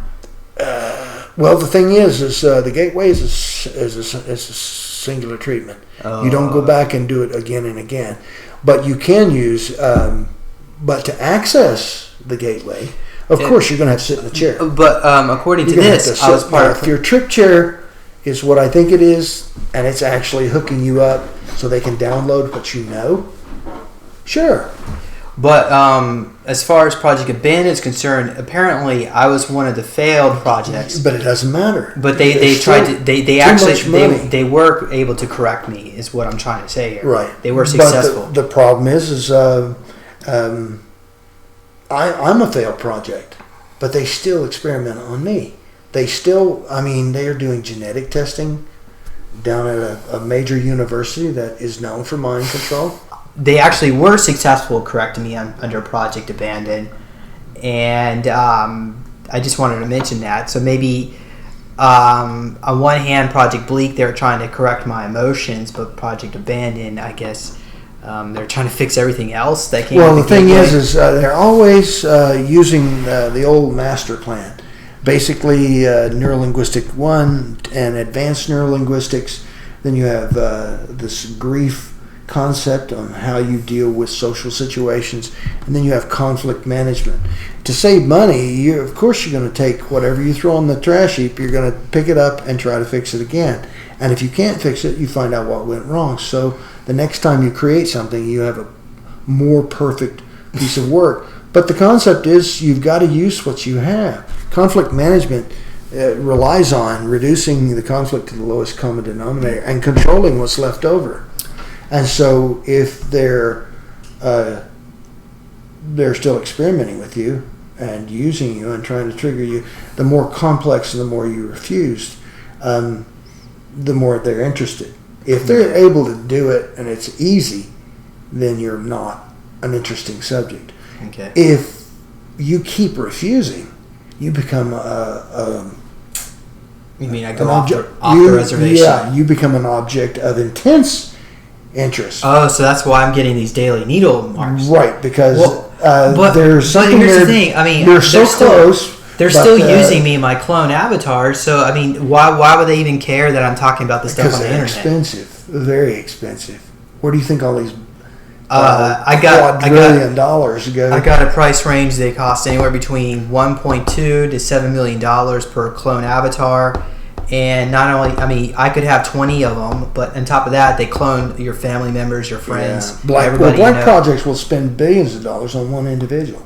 Yeah, right. But because they have that. The military-industrial complex, the military-industrial extraterrestrial complex. I've had people remote view where these clones are being made, and they saw like a long corridor, say like 3,000 feet long, and there are tubes that are maybe 10 feet high by say 5 feet wide. Now, where? Cryogenics, frozen. Where? Where? What base? In the continental United States, or? I'm not quite sure what facility. I mean, the one name I got was Del Monte Square. Oh, okay. I was. Are you familiar with that name? I was manufactured in the Ada FEMA plant.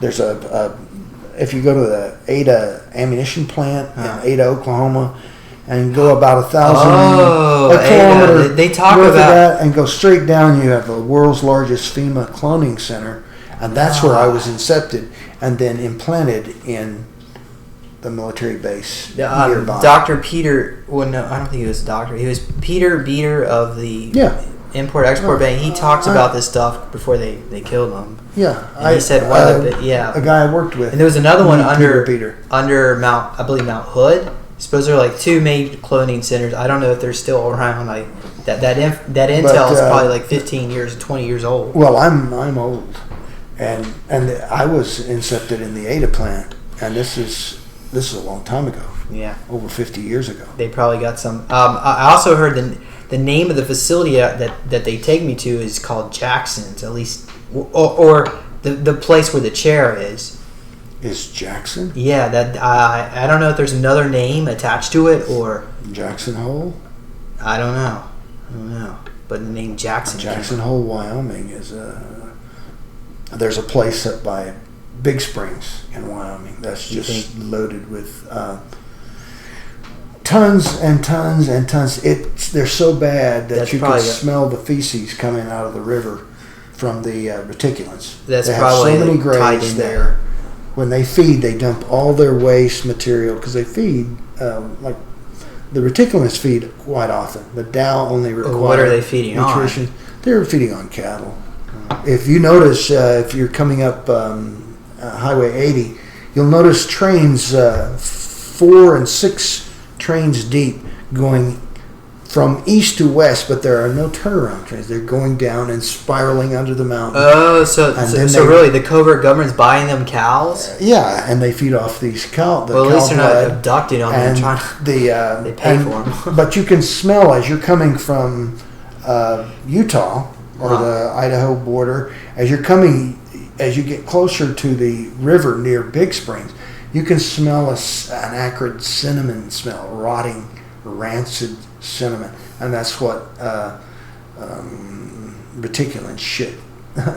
Pardon my French, but that's what it smells like. they're skin shitters. They'll rub on the plasma or they'll swim in the plasma. Then they get out and then they wash this material off. Then they smell like ammonia. Hydrochloric acid. Yeah, because you've got a protein breakdown. Anytime you add amino acids and oxygen, you get a result of carbon dioxide and lactic acid. And so you're going to have that acid, that ammonia smell, that lactic acid smell. But it smells more like, it doesn't smell like ammonia. It smells like cinnamon, acrid, rancid cinnamon. If you took cinnamon, it could make it rot. That's what it smells like. All right. Well, how about I go on to read here the last project here, at least what I got. Okay, sure. And that was Project Equalize, and that's 1999 to 2004. This project was a carryover This project was a carryover project from earlier projects dealing with possible star seed children. These candidates would be checked for genetic mutation in alien DNA, such as 2 hearts and enhanced kidneys, and other enhanced. And when I say enhanced kidneys, it could mean like robotics, actually, because the kidneys are right. Because you can enhance the granular filtration. That's how human kidneys work. But in order for reuptake of water and an elimination of waste that is thicker, similar to what the Pleiadians do, and they have a granular and I believe I'm part Palladian in me too. Well, when you urinate and it comes out of very thick material rather than light, and it's very specifically heavy in specific gravity, the fluid that comes out is very I want to say vitreous. I don't know if that's the proper term, but it is very thick because their kidneys are built to recirculate and recapture water, so that they're obviously they need to retain water similar to, and their kidneys are the perfect place to do it. So if you enhance the kidneys, you want a double or triple granulation filter, so that you can filter the stuff, put the bad stuff out the kidney, and recover the water so that you can... Well, I just want to mention that I don't know if I actually have enhanced kidneys or 2 hearts, but that's what some of these people do. And also it says... we could find out. We just put you in a very dry, acrid climate and check... See how long it lasts without getting dehydrated? No. What we do is basically take skin moisture samples and see what kind of moisture, if you retain water or if you shed water. Of course, you can't go to the bathroom while you're doing this test, but you can see if your body will tighten up the pores on your skin, your sweating goes down. Now, you already have some indicators of what, actually, if you came to me in the emergency room, I would put you under, because you have a jaundice appearance. As far as liver function, but your liver obviously functions well.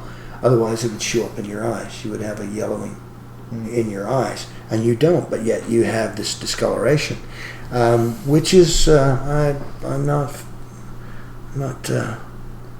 That's another anomaly. Maybe there's unusual. Maybe I have an artificial liver. It could be robotic.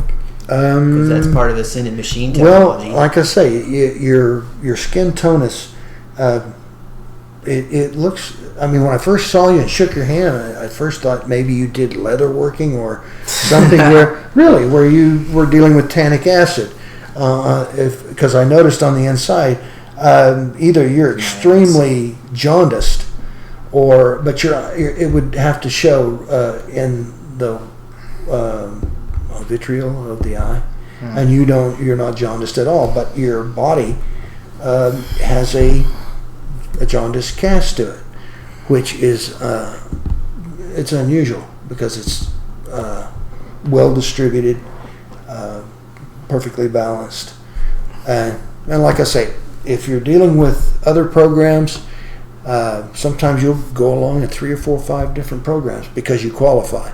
Yeah, that's the way they do it down at the VA. You qualify for one program, they bring you to another. Before you know it, they're doing genetic experiments on you, which they obviously are. Right, yeah.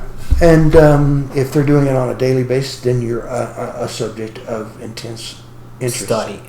Yeah. I feel like a guinea pig. A lab rat. But you're not being tortured that we know of. If you don't have unless they nightmares of it. Take my memories away. Well, I mean, I would not want you to go through that kind of... Yeah, you're not trying to trigger me here. Okay. Yeah. Well, let me continue reading here. It says, and also other enhanced organs which might be useful for a super soldier. If certain aspects were found that were favorable to the super soldier project, then the candidate would be sent to a specific department for alteration, program session, and a caseworker would then develop a specific program for the candidate. And the other information I have here is this is only Umbra 8, so it's not the last word on this. It's most likely in 2008 my file was reclassified at a higher level. So from Umbra you go to Keystone? Who knows? No, I mean you have Ultra, Umbra, Cosmic, Ultra, Umbra, I believe I'm Cosmic. Keystone. I'm Silver Class Cosmic Clearance, whatever that might mean. Well, Keystone is the highest, and to be in Keystone, you have to be 100% Q45 and above, which means you are not human. Q45 and above are non-terrestrial officers. Q44 and below can be a mix. The president comes down at Q17. Yeah, that's what I've heard too. The projects that my kind work at is ZD27. So our Q qualifications are at 27. Then you have the Q45s, which are Keystone. What's Silver Class, or is that maybe that's Silver is it would be when you start getting into colors, you're dealing with sensitive, close hold, sensitive compartmented information. You can be any color along these and still not have a need to know from even below. So you could have, but basically what counts is what classification, which would have a name. Then you would have a number, what your Q clearance is, and then I think the color comes later. I was never allowed to know anything above the classification and the Q class. Do you know what silver could specify? Because we know blue is aliens, right? Blue. Right. Anything with a blue in front of it is off-world, non-terrestrial projects. Anything with a blue after is the MIC, the MIEC ability to reconstruct for humans based on human anatomy is a reverse engineering, and the MIEC will actually help make their technology available to human DNA. So in order to do that, they have to reverse engineer their own equipment, and so sometimes they'll use altered humans, hybrids, what I call human-bred hybrids, and then you have alien human hybrids, which are done by people that know what they're doing. Milabs is basically a screw up. I mean, they've got checks and balances. We see that, but and they're getting better all the time. But human beings are pretty stupid when it comes to. I'd much rather have the MIEC working on my behalf rather than having scientists that live in a hole and they don't let them out much. They're rather unbalanced people. I know a lot of them. And they're unbalanced people. You think the people experimenting would fit that? Yeah, unbalanced people, But it looks like you're getting attention, some really high-level, high-dollar attention for them to give you attention 2 and 3 times a day, trying to correct situations. Yeah, I just want to mention that I do get needle marks I think the worst it's ever been was maybe like 5 to 7 times in one particular day.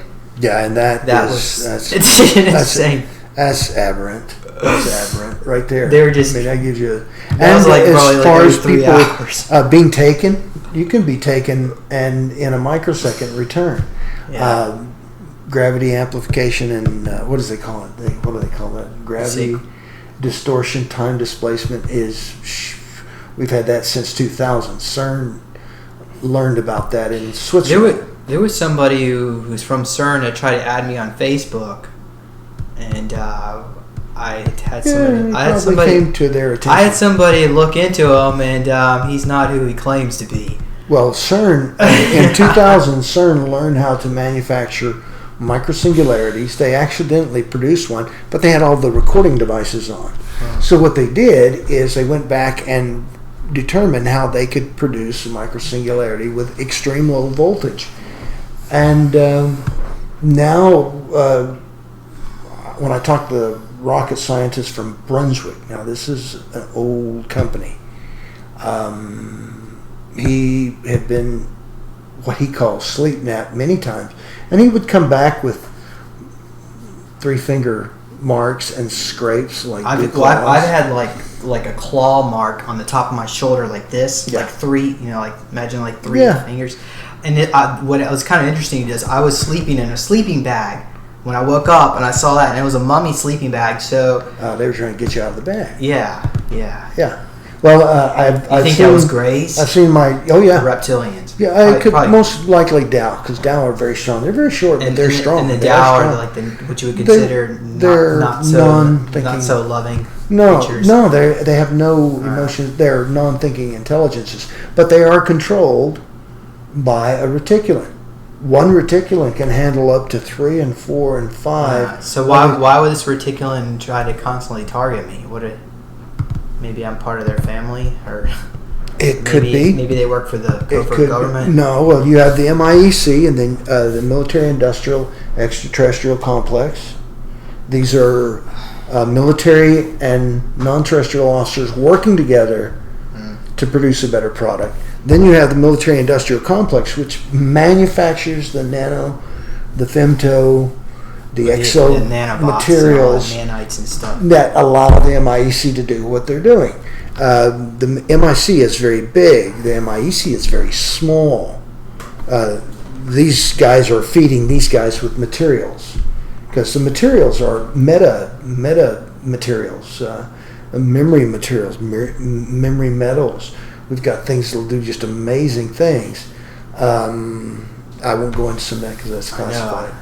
But I'm trying to think of some of this. But like I say, there's very small, but overall, when you look at the size of the MIC versus the MIEC, there's thousands and thousands and thousands of humans working with non-terrestrials in underground bases, but they're isolated.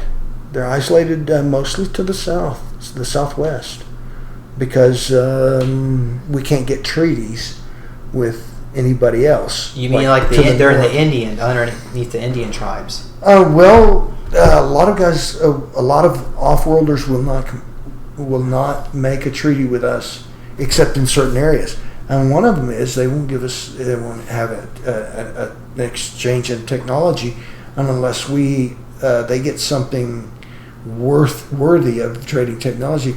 They'll just keep it at bay. It's like New York lawyers. They just keep coming back and never allow us to get anything from them.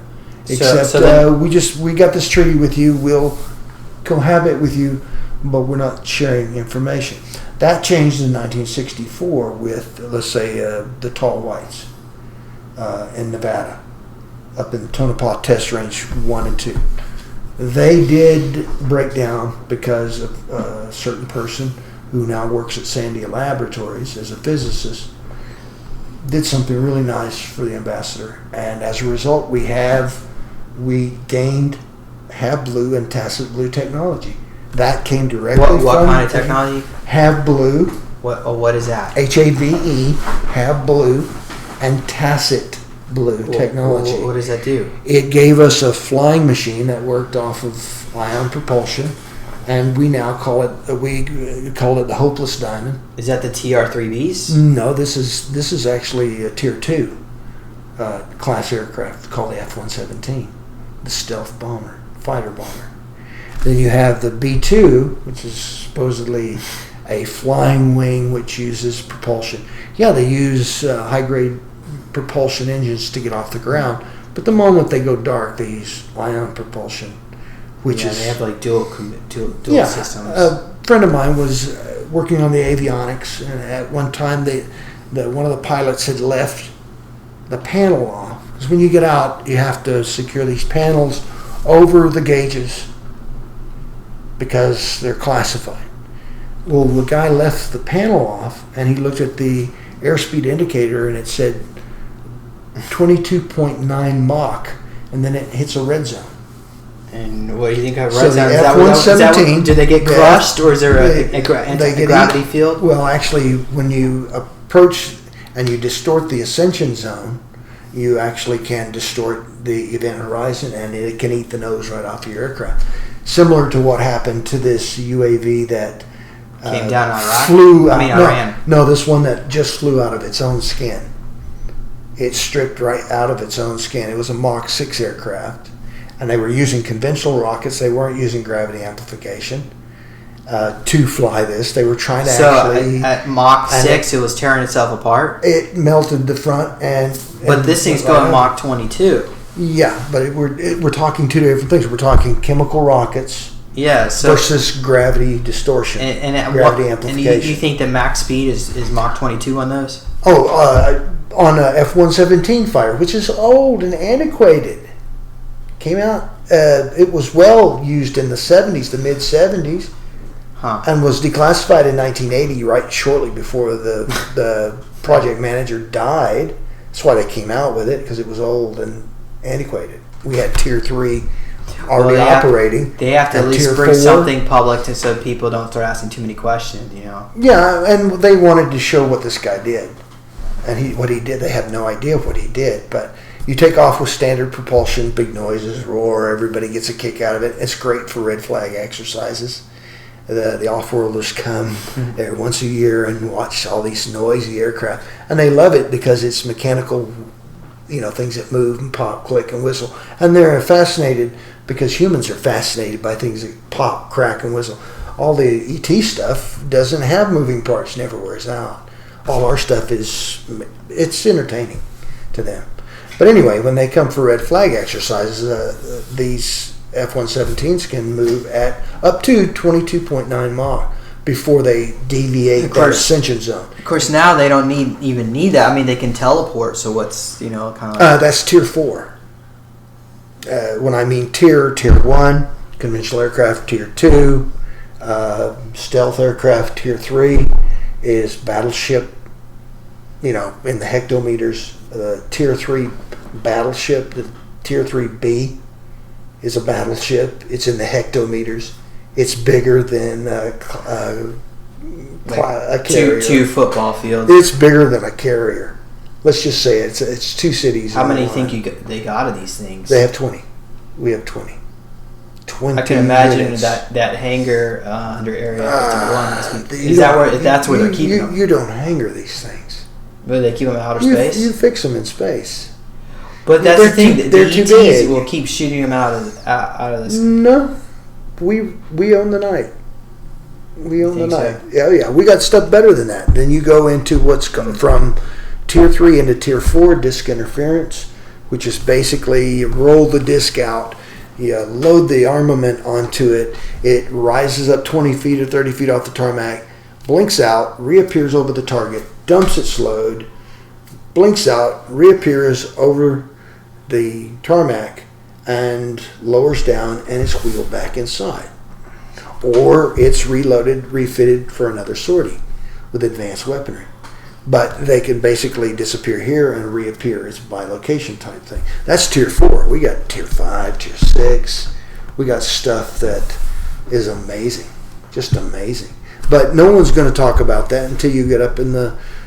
you can't even get that from the cosmic clearances. You got to be up in the Umbra, Ultra, You mean Keystone. Yeah, and Keystone is the people that are giving us the information. Keystone are the non-terrestrial officers, and then it goes up from there. It goes even quite a ways above that. But in order to be a Q-45, you've got to be a non-terrestrial, and I mean not human. To be considered a Q-45 classification. And if you go to Groom Lake or the WYY facility has these Q-45s. They're hostages. I mean, we make a lot of treaties with a lot of different races. The Agioni, which are cousins to the tall whites in Nevada. They're blue-skinned people. I mean, you've probably seen them on TV, and never paid much attention to them. But they're blue-skinned people. If you go back like to 1982 Olympics, you look at the tall whites. There was supposedly this alien creature that showed up on. I don't know if you remember what I'm talking about. Well, if you look at what blue-skinned person have you ever encountered? Because we like to hide stuff. The CIA likes to hide things in plain sight. So they've been working with Hollywood since the 30s. And if I told you that there's a blue-skinned people, and you've been watching the movies or going to the movies or watching television. Wasn't there a blue skin, the girl in Farscape? Did you ever watch that show? Yeah. And also in Star Trek there was. But where did you get to see an indigenous people? Oh, also in Indian culture they believe in the Bhagavad. It's all over there. Yeah. Now keep going. The blue skinned people. What now about? Remember, the tall whites are most likely an ascended bird evolved type people. Their cousins are totally different. Now I'm telling you, if it's all over television right now. It came out in the movies last year. What, Avatar? Need I say more? Now the Aegeone, when you look at that movie, you see a big huge planet in the background. You know that planet. You've seen that planet. Where is that planet? I mean, they made it very obvious. When you look at the sky view, every time you look at the sky, you see this big-ass planet. Do you think that's planet Earth? No. It's the biggest planet in this system. Yeah, Jupiter. Yeah. So you think this is they show you parody what's going on in Jupiter? Yeah, there's a storm going on there. You think this is like Europa or something like that? That's my opinion. And the Aegeone used that place as like an R&R, just like the tall whites used Tonopah Range 1 and 2. And the OSS and the CIA have known about them for years. When the fellow who found Groom Lake 4, which contained Area 51, S4, Papoose Lake, all those areas, Tikapoo, all that area was discovered by a fellow who flew over it. And he said, look, this is a perfect place to develop stealth aircraft. And look, the CIA is 20 miles to the north. And they said, we have all the equipment here that you need to build an underground base. We've had it here for years. Now, this is back in the 60s. The CIA was in the Tonopah Test Range 20 years before the 60s. They were there in the 40s protecting the tall whites.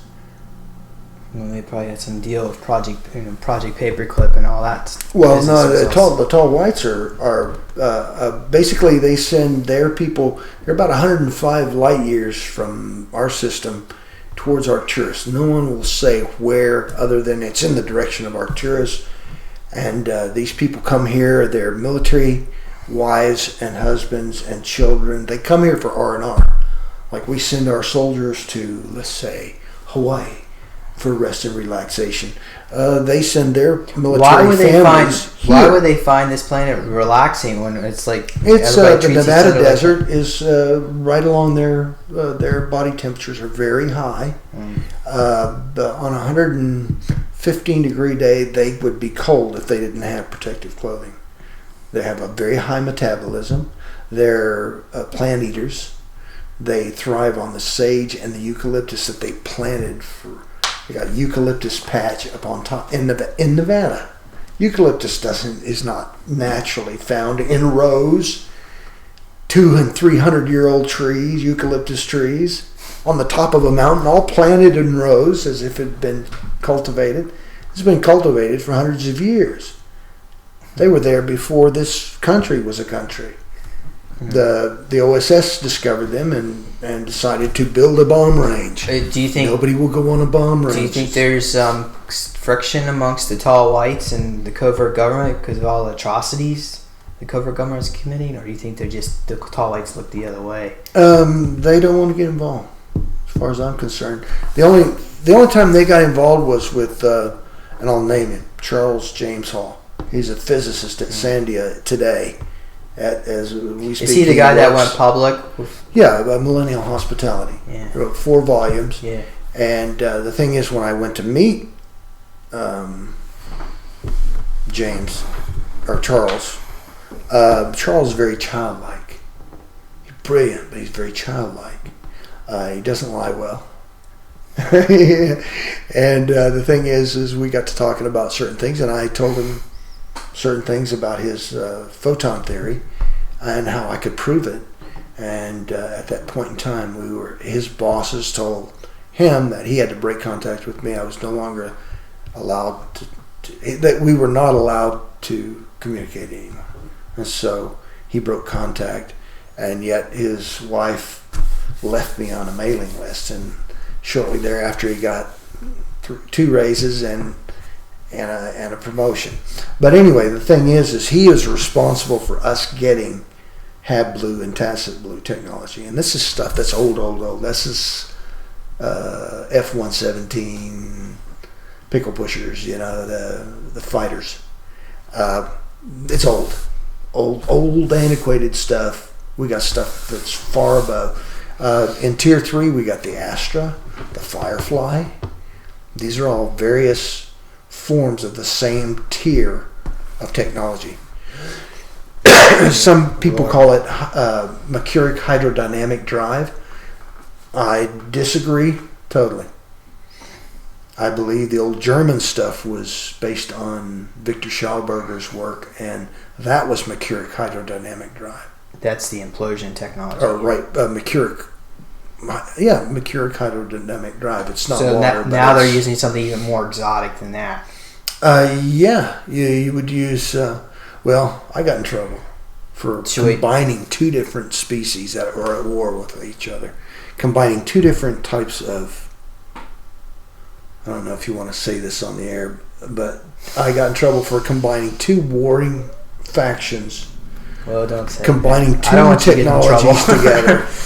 And it was unacceptable. It caused friction between the 2 who are at war with one another. They've got boundaries, and I crossed the boundaries when I came up with a design of both. I used the best of both worlds, and I've had friction ever since. You think they would be happy? They'd be thrilled that you did something that they never thought of, but I guess they don't look at it that way. And the military won't look at it that way if they won't look at it that way. Yeah. They just see that I have taken part of their technology and combined it with their enemy's technology and come up with something better than either one had.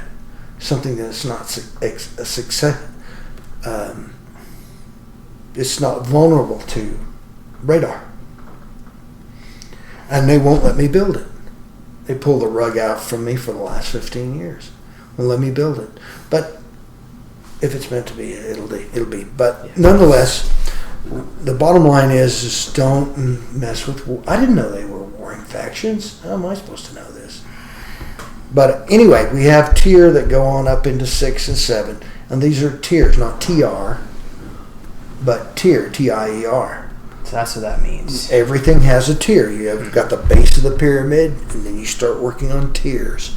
And you keep climbing until you can travel using no machine at all. Which is like physical teleportation. Yeah. That's what they're doing. Yeah. Already. You don't take a whole lot with you. You travel light. You mean when they teleport me out, I'm naked when I show up in the other location? No, have you ever seen the movie K-Pax? Yeah. Yeah. How quick is it? Instant. Adios. Aloha. Right. That's travel by light. But the thing is it's very dangerous. There's a lot of energy in a beam of light. Then you have the Dogon form of energy, which it takes frequencies of light and converts it directly into mechanical energy, electrical energy. And they left us these little figurines. It's about 4,500 of these figurines. And they tell you how to build a spaceship. Then they tell you where they're at.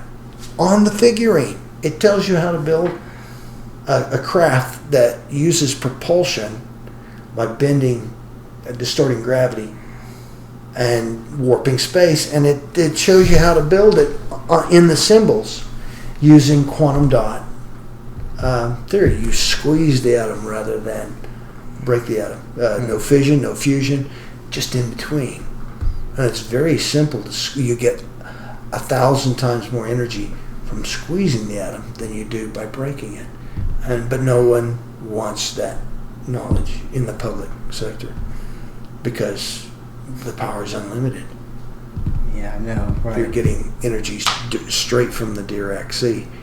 The fifth dimension includes the Klein state of matter, and they don't want. I heard need to have I it. heard a report even like in the late 70s. They were, of course, they built all these nuclear reactors, but they wanted to bring the newer generation online, which could actually burn all the fuel, the spent fuel rods. Right. And that was, I guess, that would have been the Reagan administration, Carter. Right. Yeah. And so that's why they built all these reactors, and they built these huge, they where they store these rods on site or wherever, and they were planning on burning them off and using them for fuel, but. Yucca Mountain is where they store them. The Carter and later the Reagan administration shut that down because what would happen is everybody, if the price of electricity dropped, 80%. Yeah. Who would come to work? And on top of that, everybody would buy electric cars.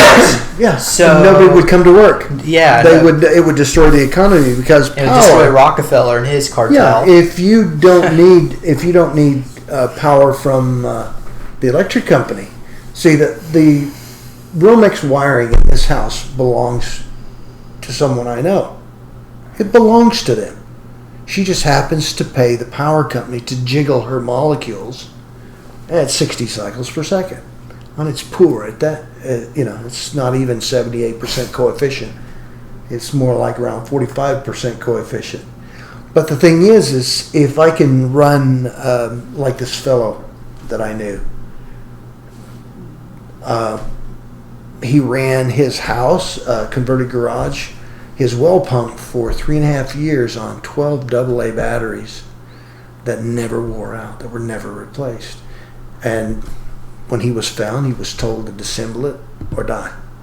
They would kill. He offered to sell it to them. They told him they'd just kill him because they don't want you and I to have that technology. There's a law that actually says in the continental United States it's illegal to use this homopolar hydrostatic positronic generators. So maybe what they need to do is, when I say they, maybe like, I believe there's a website like WikiLeaks that has free energy. I forgot the name of the website. That's actually. Well, these guys. The problem is the inventors keep dying. Or what they do, the guy down in Charlotte at the airport. Yeah, that's the true. The guy with the rechargeable, endless rechargeable nano battery. Yeah. You take it out, let it set for a few hours, and it completely recharges itself. He was found murdered. And he had a heart attack. He actually had a lot of his family's from South America, and they were actually very wealthy. So he actually had the money to make it happen. And Standeo, you've got Eugene Milov. Eugene Milov was kidnapped and beaten to death, and then taken back and thrown on his lawn. And sometimes what actually happened to Kusal, who invented the Neo, or was one of the co-inventors, he was actually kidnapped and replaced with a clone. So, the minute you began to use something that works similar to the Yellow Cube or the Yellow Book device, the 411 on everything, when you update on one, it updates them all. And the thing is knowledge is information. Information is dangerous. And if people are not spiritual, if they're spiritual and they can handle the evolution and the growth, they can go into space and live at peace. But there's enough war out there already. They're not going to let man get past Saturn, unless it's like the Mayflower. A project. Well, I'm talking about Close Encounters of the Third Kind. That actually took place, like Project Serpo or something. Yeah, like that. Really that actually happened in so? 1953 at Archuleta Mesa, north of the New Mexican border, right north in full view of Taos, New Mexico. That's why they built the facility there. They've been coming there for years, and they always land on Archuleta Mountain. First contact was made of the Third Kind in 1953. At Archuleta Mesa. Yeah, Project Serpo is basically an exchange program with the Greys, and some humans went back to their home world. And we keep a hostage. I guess you could say hostages. Well, krill, you can't consider do you think the humans are kept as hostages on their planet, or you think? Yes, of course. Yeah, Do you think they're treated as hostages, or are they allowed to? Yeah. No, they're not treated with freedom. They're scientists. Our original hostage was a scientist. He was kept in limbo at the WYY facility. I mean, just because you're there doesn't mean you actually get to do something and go play. Although they did want to know things from him. And before he died, he actually called for the Yellow Cube device. And told us how it worked. And it updates through hyperspace. Yeah. Well, why don't we, before we conclude all this, because I know we've been talking for a while, I'd like to do one more experiment. Could we try that beeping experiment one more time? Okay, maybe ask the implant where I'm maybe being taken or something like that. Let's see if we can get that to work like it did last time. Okay, it was like it has to be very sensitive in a place where you're not going to get. And one beep was a yes, and two beeps is a no. Right. Now, which implant do you want to talk to? I guess we'll do the same one we did last time, which is right here on my right arm. Okay, we're going to go. Was it right there? Yeah, I guess. Okay, we're going to go where that scratch is, that injection mark. Okay. Are you active? I'm talking to the implant. Wake up. Wake up. No, really, sometimes it actually works. Are you active?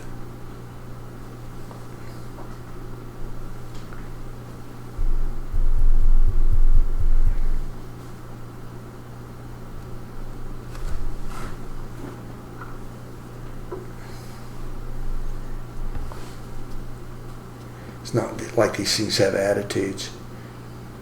I mean, they really don't have attitudes, but sometimes it's almost like they do. Hello. Are you active? They said no. We're not very good at lying. Okay, we'll talk with that one for a while. Okay. We have to stabilize that. Okay, so just keep your arm very still and see if that opens up. All right. I understand. That's that's how you hand him off to me. Okay, let's go back to this. You pawn off your implant. Your. Yeah. Okay. Come on. Let's go back to this talking. So what would be the next question we could ask it? Oh, there's that ASCII code. Three codes. So what would the code be? Do you think it's Morse code? I'm trying to remember.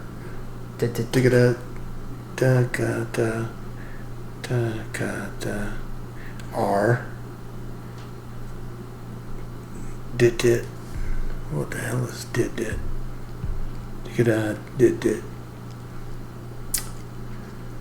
It did it 3 times. Dit. R.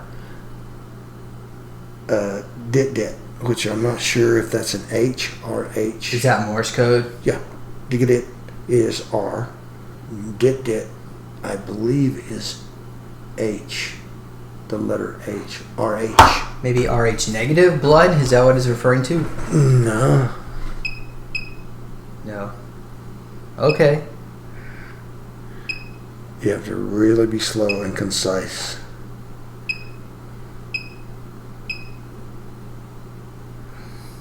Are you listening?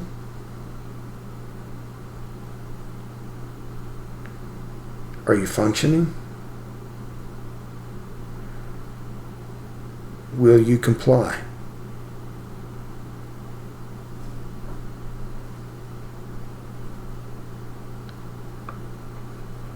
No, I guess is the answer. Or nothing at all. Leave it there and then we'll continue on. Okay. So what stimulated this code? And it's the same code as it was last time. RH. RH. What is RH? Rink.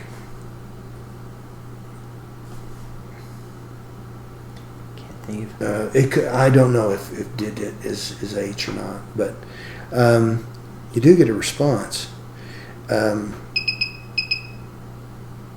Did.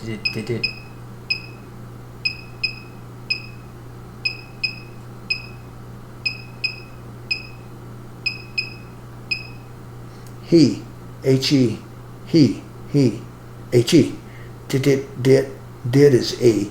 Did it is H. He. He. Fuck. Yeah, somebody laughing at us. He. Oh, somebody's laughing. You think this is somebody in an underground base looking at a computer screen? No. They got placed down in, I won't say, very close by to Fort. Okay, I don't want to talk about places. Do you think there's like a computer monitor and they're like looking at everything out my eyes? Like my video eye. Do you think I have eye implants? It's possible, yeah. So they're like watching it. You know why? Because your left eye is dilated greater than your right eye. Even though you have equal ambient light behind me, your left eye actually should be more more constricted. I think and yet it's yes. He. Smart ass. They're laughing. That he is laughing in Morse code. Maybe we should send love and light to you, buddy. I can crash people's brains, but maybe we should send him love and light. If he's laughing, let's enjoy the humor. Well, we can get the last laugh too. Are you listening? I'll check later to see if dit is H. I'm pretty sure dit is H and dit is, I know for a fact, is E. It's the most used word in Morse code is dit. And a lot of the people that are monitoring this at the other side of the terminals are just clones themselves. They don't really have. Yeah, you have computers, buffers in between. Into the AI. And AI has a limited amount of fuzzy logic humor.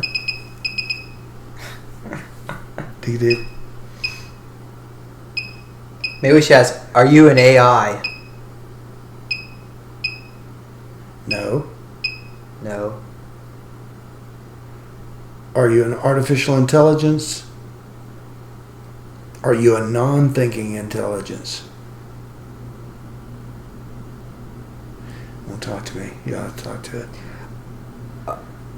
Are you a non-thinking intelligence? Are you shy? No, I don't know if that was ASCII code. I'm pretty. That's Morse code. I mean, why would you use Morse code? I don't know Morse code that supposedly well. My dog tag number is 54631, and that's 631. That's the number. Like if you were to see the tubes where my clone avatar stored, it'll say 54361. Right, but that's your designator. Mine is. I'm not going to say it, but it starts with an 8. It starts with an 8. But it's 6 numbers. Not 5 numbers, but 6 numbers. So you might be higher up on the list because there are fewer of you. It keeps beeping, yes. Was it beep, beep, beep, beep? Say the number again. 54631. Is that correct? Is that correct? No, we're being screwed with here. This is. I got a sense that this is a live person having fun. Yeah. Maybe we should do a different implant. Well, let's try this one back down here. Goodbye. See ya. Wouldn't want to be ya. Am I being taken to S4? Well, you wouldn't be going to S4. That's where I'm from. Is S4. Well, what about? I don't know. Am I being taken to Jackson's facility? I don't think it's going to respond. Have you ever been to the ranch? Have you ever been to the ranch? Are you familiar with Middleburg, Florida? No. The ranch. Is that under the ocean? Nope. Middleburg is an area where CIA has a similar to the farm, but it's more like the ranch. It's very close to the Okefenokee, where you have Glencoe, you have Moody Air Force Base, where all the Ghost Walkers are. The Ghost Walkers Base Defense Group, the 820th Group, which consists of the 821st, 22nd, and 21st, 22nd, 23rd, 24th Base Defender Groups. Now those guys, they're all called Ghost Walkers. And they have got some amazing technology. You see the invisible guy that runs out onto the tank? That's Base Defender Group right there. Those are Ghost Walkers. Ghost in the shell, buddy. There we go. They wouldn't respond to that because that's classified. I mean, that's... You did see the YouTube with yes. the guy? It just said yes. You did see where the guy was Ghost in the shell? Where it was on Al Jazeera. They showed it on Al Jazeera. It was a IED that hit an M60 tank. They rolled on up. The guys got out. They went to go look, and a ghost. Yeah, I've seen that one. Okay, that's a Ghost Walker. That is a guy that runs around. And you're in what are those suits called? Like thermoptic camouflage. That's the Land Warrior system. You ever see a guy who's got an exoskeletal suit on, and he has men in tights, men in black tights, and they turn a dial and they're gone. Thermoptic. You can't see it. Or you can, but the only time you can really see it is because you have clashing colors. But we can make fiber optics on a very... You were actually showing me this spot in your basement that caught on fire. Somebody apparently attacked your, or started a fire to burn your house down. And you said you saw somebody outside your window that morning, but you didn't smell the fire, and they turned off the fire alarm, and you saw somebody outside. Right. Some really weird shit. Some guy was like a 7-foot dude in like camos. Looked like a Marine with no marks. But he's 7 foot tall. Yeah. Really, really tall. Maybe a little taller, but he had the guy, I think, who started the fire, had him by the throat. And the guy was holding the guy's arm with both hands, and he's trying to kick the dude, and he cannot kick the dude.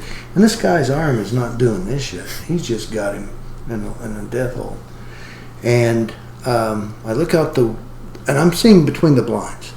So I open the blinds and I see this, and then the guy pivots about 45 degrees and disappears from my sight. And so I heard the ruckus, and I thought, no, this has got to be something. So I couldn't see anything more. And what drew me to the blinds was this, commotion. It was about midnight. We just got a new toaster oven. I thought, toaster oven, you know how that enamel, when you first start them up, I thought, I smelled something. So you thought somebody was cooking toast? Well, I was cooking toast, and I thought it was the smell of the new plastic. Well, anyway, I went to bed, totally oblivious that someone was trying to burn the house down with me in it, and woke up the next morning, and my significant other came in and said, look, the house was on fire last night. Went down, and so you think it's maybe... It appears that someone used a laser, 300 milliwatts or more. Would you say carbon-based? And as a carbon dioxide laser. Carbon dioxide. You can use that. Usually some of the 50 milliwatts will strike a match. But usually the TTPs for setting a fire is anywhere from 300 to 500 milliwatt, half a watt laser. And what you do is you just shun it and you cut the insulation in between the wires. The wires fold over, starts fire, then you burn the house down. And it looks like an electrical fire, and you've whacked the guy. That's one TTP. And you said this guy this Marine guy that was outside your window, you said he grabbed him by the neck, and Nope. All I saw was I heard a commotion. I slipped my fingers between the blind. I open it up, and here's this 7-foot dude dressed in a K-pot and what looked like cookie dough desert-style camos. And he's dressed to the kilt. He's huge, and he's got this guy in his right hand and a weapon in his left hand, and I didn't recognize the weapon. Weapon was, and I'm a weapons expert, small arms expert. Pretty much know almost every weapon. And I didn't recognize what this was. Well, anyway, he had the guy at arm's length, and the guy's got both of his arms on this guy's arm, and he's trying to kick him. And I look over, I'm looking at the guy. The guy looks at me, and he's wearing shades at night, 12 o'clock at night. He looks at me, and then he just pivots his feet, 45 degrees, and disappears from sight.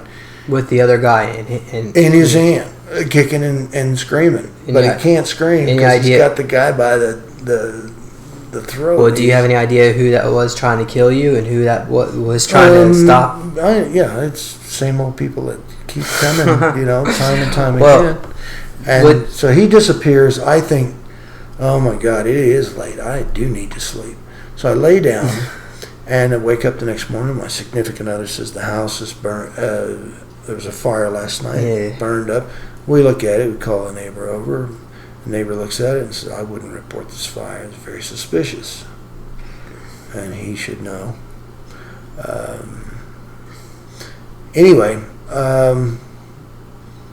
well, the bottom line is 2 days later, I'm in a crowd, and for some reason I have to show my military ID card. And the guy says, what unit were you with? And I told him USAF docs, and he said, you're not supposed to be talking about that shit. And I said, look, when 2 days, or actually it was the day before, it was a Saturday, and the Sunday I went down and was talking with this guy, and I had to show ID, showed him my military ID. He asked me, and I said, look, you're not supposed to be talking about that. And I said, look, they tried to kill me yesterday, tried to burn the house down. What do you expect me to do? I'm going to tell everybody I know. It's the only protection I got is, expose you guys. I can exploit the exposure. Maybe, so he was trying to help you out? Because so he says, look, you've been, what dumb are you out of? And I said, I'm out of dreamland. And when you say dumb, that's underground base. Yeah, deep underground military base. And he said, what dumb are you out of? And I said, dreamland. And he goes, oh, S4. And who knows what S4 is? I never heard the thing until I went out there. I didn't know about S4. All I know is I heard people use the term dreamland when I would go for tune-ups, check up from the neck up. They take you there once a year. And sometimes we got to ride the bullet trains, which is really cool. Because it makes a really eerie sound as you're traveling fast. Anyway, jumping around here. Is there anything else you want to add to that story? Or yeah, the guy said, if you promise to stop talking about details. I said, well, I've been on a radio show. I've told everything in my life. He said, you've never mentioned names. Excuse me? How do you know this?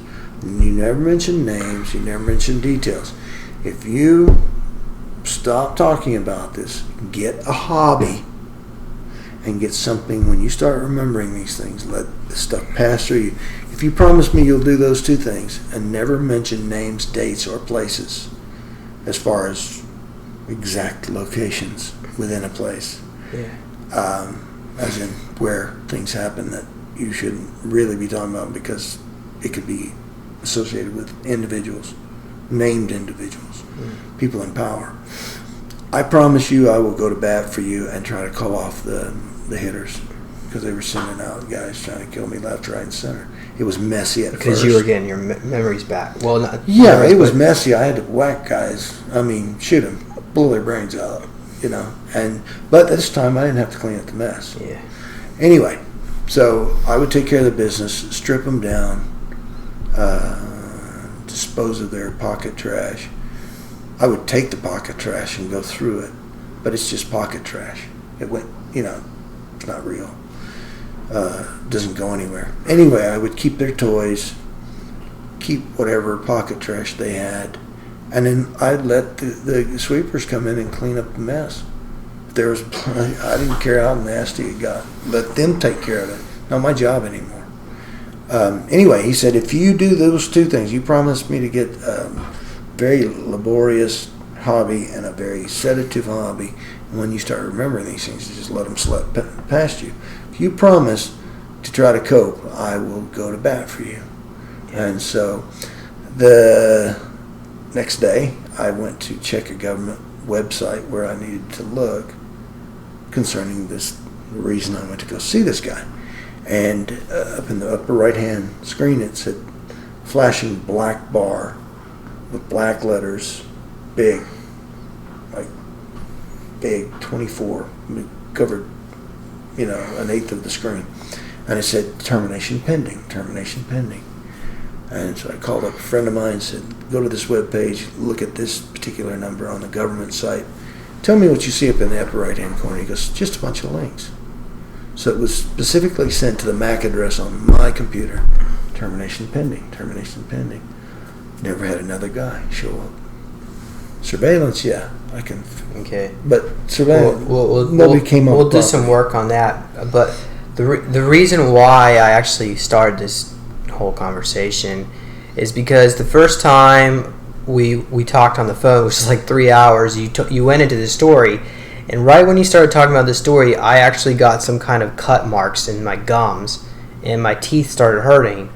Now, we went downstairs in the basement to look at this, investigate, and when I got down to the bottom of the basement, my gums started hurting again at the exact same spot.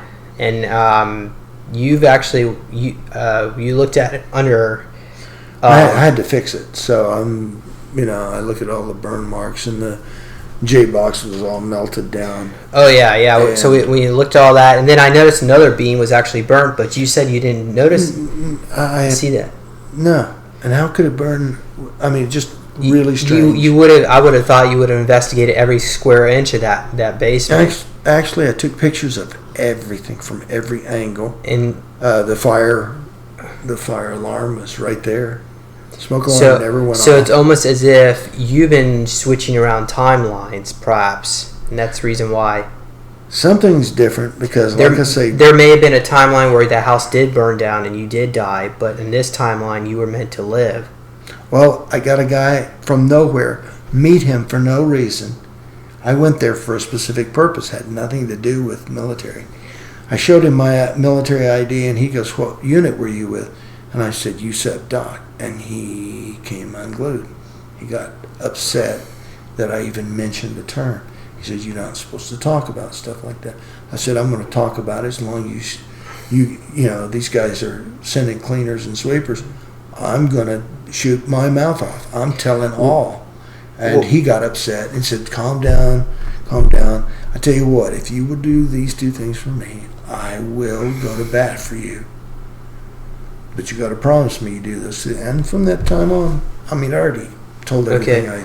Well, the other thing I want to mention is that in addition to getting the cut marks when I went down in your basement, I also got some needle marks, and you saw them. I verified those. Well, what did it look like? It looks like somebody had taken a dental hook and reached behind there and took a sample from your dug into the gum and then removed part of the gum. Why do you think that seemed to happen when we went down and looked in the basement, though? What do I sense? I don't understand what the connection would be. You shouldn't remember this tomorrow. That's what they want. Yeah. If you still remember this tomorrow, give me a call. If you don't call me, I know you won't remember it. It'll be here, maybe.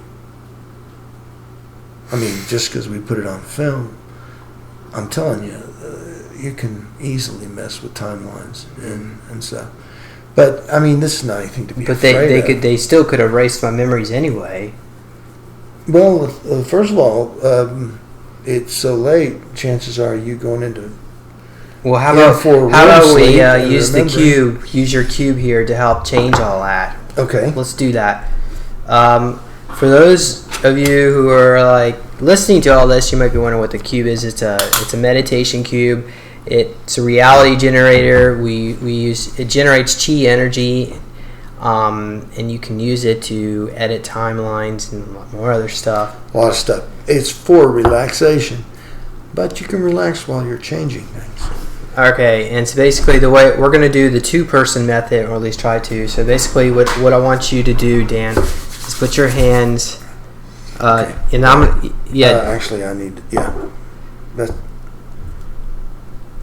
he's got to reposition special. Okay, so I'm going to put my hands outside of his, and none of us are touching the unit. I know that it doesn't really show in the camera, but you kind of have to take a word for that. I'm going to go ahead, close our eyes. Device activate and increase. This is the activation protocol. This helps us tap into the 0 point. Device, we trust you completely. Integrate our mind, body, and spirit. Stargate, we trust you completely. Device, activate Stargate mode. And at this point, visualize a white light. And you're going down the tunnel in automatic mode. Now the unit's fully activated. Device, we ask that the timeline will be edited so that we will be able to recall there'll be any of the memories and experiences we've had so far, and that there won't be any negative outside influencing to edit the timeline. And we ask that Dan would be protected from those who would try to cause him harm, and myself. And that a bubble of protection of white light will be surround the home that we're in right now. And we also ask that Milabs would come to an end, and that people that have been involved in these projects, such as myself and Dan and so many others who have been traumatized, will be able to heal and integrate, and that we'll be able to all cooperate and work together as a unified team in love and compassion and non-judgment, and that we ask that these projects will come to an end, and not just come to an end to be restarted under a different name, but totally come to an end. Is there anything else we need to add here, Dan? It covers it. Alright, device in session. Open your eyes. Okay. So be it. I agree with you. Okay, and so that's basically it. So if you'd like to learn more about the work that I do, please visit either supersoldiertalk.com, and you can find not only the information from this video, but other videos as well that I've done. And if you'd like to learn more about the Neo Meditation Cube, please visit my website at www.neologicaltech.com. And I want to thank everybody for listening in. Until next time, thank you, and bye-bye.